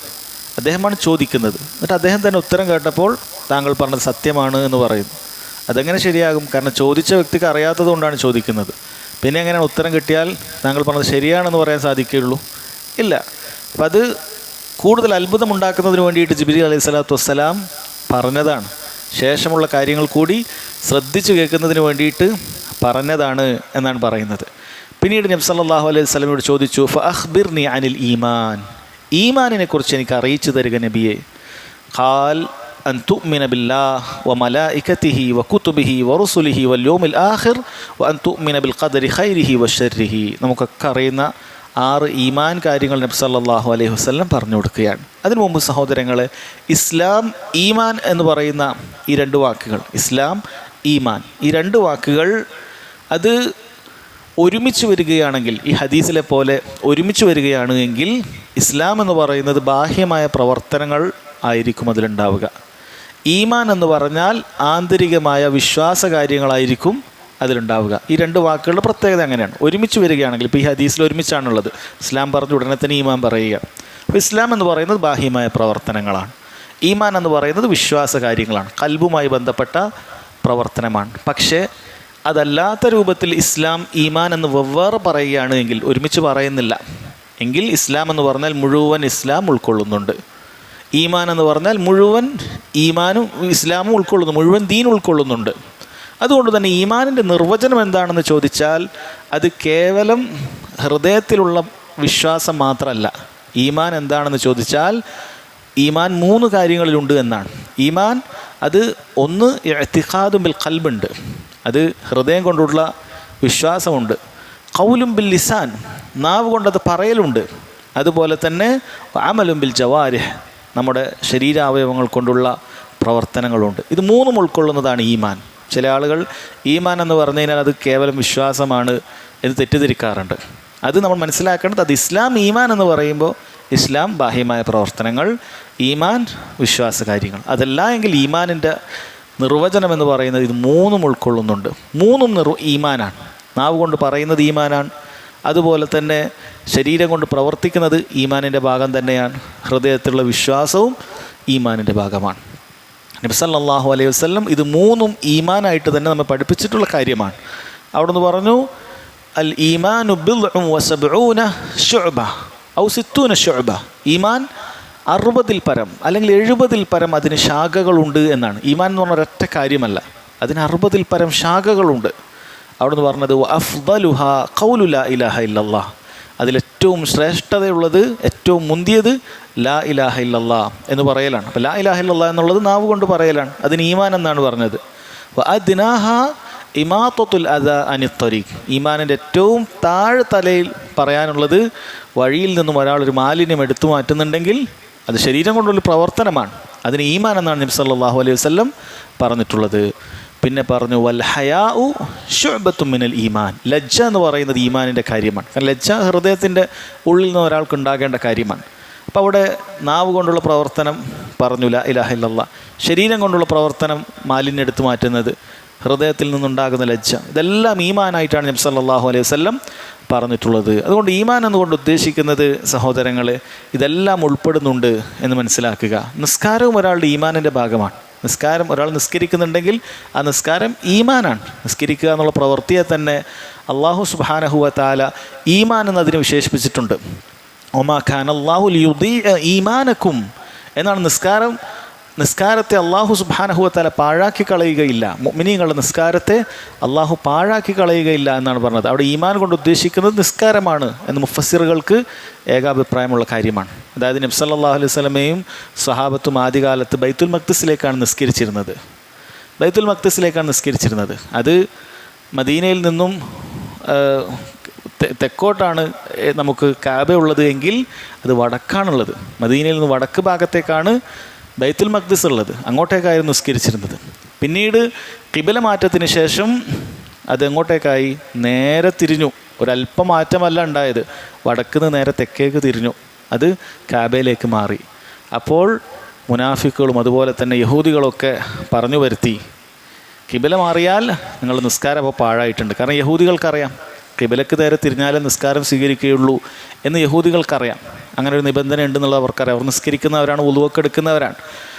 അപ്പോൾ ഇങ്ങനെ മാറിയപ്പോൾ ഇവർ എന്ത് പരിഹസിക്കാൻ തുടങ്ങി? ഒന്നുകിൽ നിങ്ങളുടെ ആദ്യത്തെ നിസ്കാരം പാഴായി, കാരണം ഖിബലക്ക് എതിരായിട്ടാണ് നിസ്കരിച്ചത്. അല്ലെങ്കിൽ നിങ്ങൾ ഇപ്പോൾ തിരിഞ്ഞത് പാഴായി. അപ്പോൾ അല്ലാഹു സുബ്ഹാനഹു വ തആല പറഞ്ഞു ഒമാ കാന അല്ലാഹു ലിയുദീഅ ഈമാനക്കും, നിങ്ങളുടെ ഈമാനിനെ, വിശ്വാസത്തെ, നിസ്കാരത്തെ അല്ലാഹു സുബ്ഹാനഹു വ തആല പാഴാക്കി കളയുകയില്ല എന്നാണ്. കാരണം അല്ലാഹു തആലയാണ് ആദ്യം അവിടേക്ക് ബൈത്തുൽ മഖ്ദിസിലേക്ക് ഖിബല നിശ്ചയിച്ചത്. പിന്നീട് അല്ലാഹു തആല തന്നെയാണ് മാറ്റുന്നത്. എല്ലാം അല്ലാഹു സുബ്ഹാനഹു വ തആല അനുസരിക്കലാണ്. അതുകൊണ്ട് തന്നെ നിങ്ങൾ കിഴക്കോ അല്ലെങ്കിൽ പടിഞ്ഞാറോ നിന്ന് നിസ്കരിക്കുകയല്ല, മറിച്ച് അല്ലാഹുവിലുള്ള വിശ്വാസമാണ് നിങ്ങൾക്ക് വേണ്ടത് എന്ന് അല്ലാഹു തആല ശേഷം പറയുകയും ചെയ്തു. ഇപ്പോൾ ചുരുക്കം നമ്മൾ പറഞ്ഞു വന്നത് സഹോദരങ്ങളെ, ഇവിടെ നിസ്കാരത്തെ ഈമാൻ എന്ന് അല്ലാഹു തആല പറഞ്ഞു എന്നുള്ളതാണ്. അതുകൊണ്ട് ഈമാൻ എന്ന് പറഞ്ഞാൽ ഇതെല്ലാം ഉൾക്കൊള്ളുന്നുണ്ട്. എന്നാൽ ഇതല്ലാത്ത ഈ വിശ്വാസത്തിൽ പിഴച്ചുപോയ മുർജിയാക്കളായ ആളുകൾ, അവരുടെ വിശ്വാസം എന്താണെന്ന് വെച്ചാൽ ഈമാൻ എന്ന് പറഞ്ഞാൽ കൽബിലാണ്. നമ്മൾ ബാഹ്യമായി ചെയ്യുന്ന ഒരു പ്രവർത്തനങ്ങൾ കൊണ്ടും നമ്മൾ ദീനുൽ ഇസ്ലാമിൽ പുറത്തു പോവുകയില്ല എന്ന് വിശ്വസിക്കുന്ന ആളുകളാണ്. നമ്മൾ ലാ ഇലാഹ ഇല്ലല്ലാഹ് മുഹമ്മദ് റസൂലുള്ളാഹ് എന്ന് പറഞ്ഞാൽ നമ്മുടെ ഈമാനായി. പിന്നീട് നമ്മളിനി അല്ലാത്തവർ വിളിച്ചു പ്രാർത്ഥിച്ചാലും ശരി, അല്ലാത്ത ആളുകൾക്ക് സുജൂദ് ചെയ്താലും ശരി, അറവ് നടത്തിയാലും ശരി, എന്ത് ഷിർക്ക് ചെയ്താലും കുഫ്ർ ചെയ്താലും നമ്മുടെ ഈമാൻ അവിടെ തന്നെ ഉണ്ട്, നമ്മൾ ദീനിൽ നിന്ന് പുറത്തു പോവുകയില്ല. ഇതാണ് മുർജിയാക്കളുടെ വാദം. എന്നാൽ അഹ്ലുസുന്ന വൽ ജമാഅ അവർ പറയുന്നു, നന്മകൾ ചെയ്താൽ ഈമാൻ വർദ്ധിക്കുന്നതായിരിക്കും, തിന്മകൾ ചെയ്താൽ ഈമാൻ കുറയുന്നതായിരിക്കും. ആ ഈമാനിനെ പൊളിച്ചു കളയുന്ന തിന്മകളുമുണ്ട്. ഷിർക്കും കുഫറും പോലെയുള്ള പ്രവർത്തനങ്ങൾ ഈമാനിനെ പൊളിച്ചു കളയുന്ന പ്രവർത്തനങ്ങളാണ്.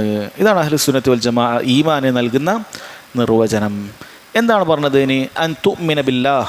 ഒന്നാമതായി സഹോദരങ്ങളെ, നബി സല്ലല്ലാഹു അലൈഹി വസല്ലം ഈമാനിൻ്റെ അടിസ്ഥാനപരമായ കാര്യമാണ് അല്ലാഹു സുബ്ഹാനഹു വ തആലയിലുള്ള വിശ്വാസമാണ് ആദ്യം പറഞ്ഞു കൊടുക്കുന്നത്. അപ്പം അല്ലാഹു സുബ്ഹാനഹു വ തആലയിലുള്ള വിശ്വാസം അത് 4 കാര്യങ്ങൾ ഉൾക്കൊള്ളുന്നതാണ്. 4 കാര്യങ്ങൾ ഒരാൾ വിശ്വസിച്ച് കഴിഞ്ഞാൽ അല്ലാഹുവിലുള്ള വിശ്വാസം അതവൻ മനസ്സിലാക്കി കഴിഞ്ഞു. അതിലൊന്നാമത്തേത് അല്ലാഹു തആല ഉണ്ട് എന്നുള്ള വിശ്വാസമാണ്. ഒരാൾക്ക് അല്ലാഹുവിലുള്ള വിശ്വാസത്തിൽ അല്ലാഹു സുബ്ഹാനഹു വ തആല അവനുണ്ട്, അവൻ്റെ വുജൂദിൽ ഒരാൾ വിശ്വസിക്കുക എന്നുള്ളതാണ്. രണ്ടാമത്തെ കാര്യം അല്ലാഹുവിൻ്റെ റുബൂബിയത്തിൽ ഒരാൾ വിശ്വസിക്കുക. അല്ലാഹു തആലയാണ് ആകാശഭൂമികളെ പടച്ചത്, അതിനെല്ലാം നിയന്ത്രിക്കുന്നത്, അതിൻ്റെ മുഴുവൻ കാര്യങ്ങളും ഉടമപ്പെടുത്തുന്നത് അല്ലാഹു സുബ്ഹാനഹു വ തആല മാത്രമാണ് എന്നുള്ള, അല്ലാഹുവാണ് റബ്ബ് എന്നുള്ള വിശ്വാസം ഒരാൾ വിശ്വസിച്ചാൽ അല്ലാഹുവിൽ റുബൂബിയത്തുള്ള വിശ്വാസം ഒരാൾക്കായി. ഇത് രണ്ടും ഉണ്ടായതുകൊണ്ട് കാര്യമില്ല. കാരണം ഇത് രണ്ടും മക്കാ മുശ്രിക്കുകൾ വിശ്വസിച്ചിരുന്നു. മക്കാ മുശ്രിക്കുകൾ അല്ലാഹുവിനെ നിഷേധിക്കുന്ന നിരീശ്വരവാദികളായിരുന്നില്ല. അവർക്ക് അള്ളാഹ് ആരാണെന്ന് അറിയാം. അല്ലാഹു സുബ്ഹാനഹു വ തആലയോട് പ്രാർത്ഥിച്ചിട്ടുമുണ്ട്. സഹായം തേടിയിട്ടുമുണ്ട്, ഇസ്തിഗാസ നടത്തിയിട്ടുമുണ്ട്.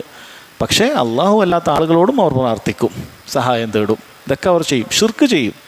അപ്പോൾ അള്ളാഹുവിനോടും പ്രാർത്ഥിക്കും, അല്ലാത്തവരോടും പ്രാർത്ഥിക്കും. അപ്പോൾ അള്ളാഹു ആരാണെന്നറിയാം, അള്ളാഹു സുബ്ഹാനഹു വ തആല ആകാശഭൂമികളെ പടച്ചു, നിയന്ത്രിച്ചു, ഇതൊക്കെ അവർക്കറിയാം. പക്ഷെ മൂന്നാമത്തെ വിശ്വാസം, അതിനാണ് അവർ പഴിച്ചിട്ടുള്ളത്. അത് ഉലൂഹിയത്തുള്ള വിശ്വാസമാണ്. അള്ളാഹുവിന് മാത്രമേ ഇബാദത്തുകൾ നൽകാവൂ എന്നുള്ള വിശ്വാസമാണ്. ഇതാണ് മൂന്നാമത്തെ കാര്യം. നാലാമത്തത് അൽ ഈമാനു ബി അസ്മാഇഹി വസിഫാത്തിഹി, അള്ളാഹുവിൻ്റെ നാമങ്ങളിലും വിശേഷണങ്ങളിലും വിശ്വസിക്കുക. അള്ളാഹുവിന് ധാരാളം നാമങ്ങളുണ്ട്. വലില്ലാഹിൽ അസ്മാഉൽ ഹുസ്ന, അള്ളാഹുവിന് ഒരുപാട് നല്ല നാമങ്ങളുണ്ട്, അതെല്ലാം അവനുണ്ട് എന്ന് സ്ഥിരപ്പെടുത്തണം. അതുപോലെ തന്നെ വിശേഷണങ്ങളും അവനുണ്ട് എന്ന് സ്ഥിരപ്പെടുത്തണം. എങ്ങനെയാണ് സ്ഥിരപ്പെടുത്തേണ്ടത്? 4 കാര്യങ്ങളുണ്ട് എന്ന് പണ്ഡിതന്മാർ പറഞ്ഞു. അതിൽ തഹരീഫ് ചെയ്യാൻ പാടില്ല, അതിനെ ദുർവ്യാഖ്യാനിച്ചുകൊണ്ട് സ്ഥിരപ്പെടുത്തുക, അതുകൊണ്ട് കാര്യമില്ല. അള്ളാഹു സുബ്ഹാനഹു വ തആല അർഷിൽ ഇസ്തിവാ ചെയ്തു, അള്ളാഹുവിൻ്റെ അർഷിൽ അവൻ ഉപവിഷ്ടനായി എന്ന് പറഞ്ഞാൽ അതുകൊണ്ട് ഉദ്ദേശിക്കുന്ന അള്ളാഹുവിന് അധികാരം ലഭിച്ചു എന്ന് പറയലല്ല, ഇസ്തൗല എന്ന് പറയലല്ല. അത് തഹരീഫാണ്, അങ്ങനെ വിശ്വസിക്കാൻ പാടില്ല, അശാരികൾ വിശ്വസിക്കുന്നത് പോലെ. അല്ലെങ്കിൽ അതിനെ തഅ്തീൽ ചെയ്യുക, ഇങ്ങനെയുള്ള മുഴുവൻ സിഫത്തുകളെയും നിഷേധിക്കുക. അങ്ങനെയൊന്നും സിഫത്തില്ല. കണ്ണില്ലാതെ കാണുന്ന അല്ലാഹ്, ചെവിയില്ലാതെ കേൾക്കുന്ന അല്ലാഹ് എന്ന രൂപത്തിൽ അള്ളാഹു സുബ്ഹാനഹു വ തആലയുടെ മുഴുവൻ വിശേഷണങ്ങളെയും നിഷേധിച്ച് കളയുക, അത് പാടില്ലാത്ത കാര്യമാണ്. അതുപോലെ തശ്ബീഹും പാടില്ല, തംസീലും പാടില്ല. അള്ളാഹു സുബ്ഹാനഹു വ തആലയുടെ വിശേഷണം മറ്റേതെങ്കിലും ഒന്നിൻ്റെ വിശേഷണം പോലെയാണെന്ന് പറയുകയോ അല്ലെങ്കിൽ അതിന് ഇന്ന രൂപത്തിലാണ് എന്ന് പറയുകയോ ഇതൊന്നും പാടില്ല. മറിച്ച് വളരെ എളുപ്പം, ഏതൊരു മുസ്ലിമിനും വിശ്വസിക്കാൻ എളുപ്പം. അങ്ങനെ വിശ്വസിക്കാൻ ഒരുപാട് ഗ്രന്ഥങ്ങൾ പഠിച്ച് പ്രയാസപ്പെട്ട് വിശ്വസിക്കേണ്ടതല്ല ദീനിൽ ഒരു കാര്യവും. അല്ലാഹു തആല ഒരു ആയത്തിൻ്റെ പകുതിയിലാണ് ഈ വിശ്വാസത്തെക്കുറിച്ച് പഠിപ്പിച്ചു തന്നത്. ലൈസ കമിസ്ലിഹി ഷൈഉൻ വഹുവസ് സമീഉൽ ബസീർ, അള്ളാഹു സുബ്ഹാനഹു വ തആലയെ പോലെ ഒന്നുമില്ല, ആരുമില്ല എന്ന് നിങ്ങൾ വിശ്വസിക്കുക. വഹുവസ് സമീഉൽ ബസീർ, എന്നാൽ അതിനർത്ഥം അള്ളാഹുവിനൊരു സിഫത്തും ഇല്ല എന്നല്ല. അള്ളാഹു സമീ ആണ്, ബസീറാണ്. അള്ളാഹു പഠിപ്പിച്ചു തന്നു. ഉദാഹരണത്തിന് അള്ളാഹു എല്ലാം കേൾക്കുന്ന സമീ ആണ്. സമ എന്ന് പറയുന്ന സിഫത്ത് അള്ളാഹുവിനുണ്ട്. അള്ളാഹു സുബ്ഹാനഹു വ തആല എല്ലാം കാണുന്ന അൽ ബസീറാണ്. ബസർ അള്ളാഹു സുബ്ഹാനഹു വ തആലയുണ്ട്, അള്ളാഹു കാണുന്നവനാണ്. ഇത് വിശ്വസിക്കുക. പക്ഷേ ലൈസ കമിസ്ലിഹി ഷൈഉൻ, അള്ളാഹുവിനെ പോലെ ഒന്നുമില്ല, ഒന്നും തന്നെ ഇല്ല. വലം യകുൽ ലഹു കുഫുവൻ അഹദ്, അവനോട് പേരൊത്ത ഒന്നുമില്ല. ഇതൊരാൾ മനസ്സിലാക്കി എത്ര എളുപ്പമാണ്. അള്ളാഹു തആല എല്ലാം കാണുന്നു പറഞ്ഞാൽ അതുപോലെ കാണുന്ന ആരുമില്ല. അള്ളാഹു സുബ്ഹാനഹു വ തആലക്ക് യദുണ്ട്, കൈയുണ്ടെന്ന് പറഞ്ഞാൽ അതിനർത്ഥം നമ്മുടെ കൈ പോലെയല്ല, നമുക്ക് ചിന്തിക്കാൻ പറ്റുന്ന ഒരു കൈയുമല്ല. അള്ളാഹു സുബ്ഹാനഹു വ തആലക്ക് യോജിക്കുന്ന മനോഹരമായ ഒരു കൈയാണ് അള്ളാഹു തആലക്കുള്ളത്. അത് നമ്മൾ ചിന്തിക്കുന്നത് പോലെയല്ല. നമ്മൾ കാണുന്ന കാര്യങ്ങൾ വെച്ചിട്ടാണ് ചിന്തിക്കുകയും താരതമ്യം ചെയ്യുകയും ചെയ്യുന്നത്. നമ്മുടെ ബുദ്ധിക്ക് ഉൾക്കൊള്ളുന്ന കാര്യങ്ങൾ മാത്രമാണ് നമുക്ക് അപഗ്രഥിക്കാനും താരതമ്യം ചെയ്യാനൊക്കെ സാധിക്കുക. അതിനപ്പുറമാണ് അള്ളാഹു സുബ്ഹാനഹു വ തആല ദാത്തിനെക്കുറിച്ച് നിനക്ക് ചിന്തിച്ചാൽ മനസ്സിലാകാത്തതുപോലെ അള്ളാഹുവിൻ്റെ സിഫാത്തുകളെക്കുറിച്ച് നിനക്ക് മനസ്സിലാക്കാൻ സാധിക്കുകയില്ല. അതുകൊണ്ട് അള്ളാഹുവിന് യോജിക്കുന്ന രൂപത്തിൽ അതുണ്ട് എന്ന് സ്ഥിരപ്പെടുത്തിയാൽ നിൻ്റെ ആ വിശ്വാസം പൂർണ്ണമായിരിക്കുന്നു. അപ്പോൾ ഈ 4 കാര്യങ്ങൾ സഹോദരങ്ങളെ ഉൾക്കൊള്ളുന്നതാണ് അൽ ഈമാനു ബില്ലാഹ് എന്ന് പറയുന്നത്. ഇൻഷാ അല്ലാഹ് ബാക്കിയുള്ള ഈമാനിൻ്റെ 5 കാര്യങ്ങളും ഈ ഹദീസിൻ്റെ ബാക്കിയും നമുക്ക് അടുത്ത ക്ലാസ്സിൽ വിശദീകരിക്കാം. അല്ലാഹു സുബ്ഹാനഹു വ തആല അവൻ്റെ ദീൻ നന്നായി പഠിച്ചു മനസ്സിലാക്കാനും പ്രവർത്തിക്കാനും തൗഫീഖ് ചെയ്യുമാറാകട്ടെ. വഹാദ വല്ലാഹു തആല അഅലം വസല്ലല്ലാഹു അലാ നബീന മുഹമ്മദ് വഅലാ ആലിഹി വസഹ്ബിഹി വസല്ലം.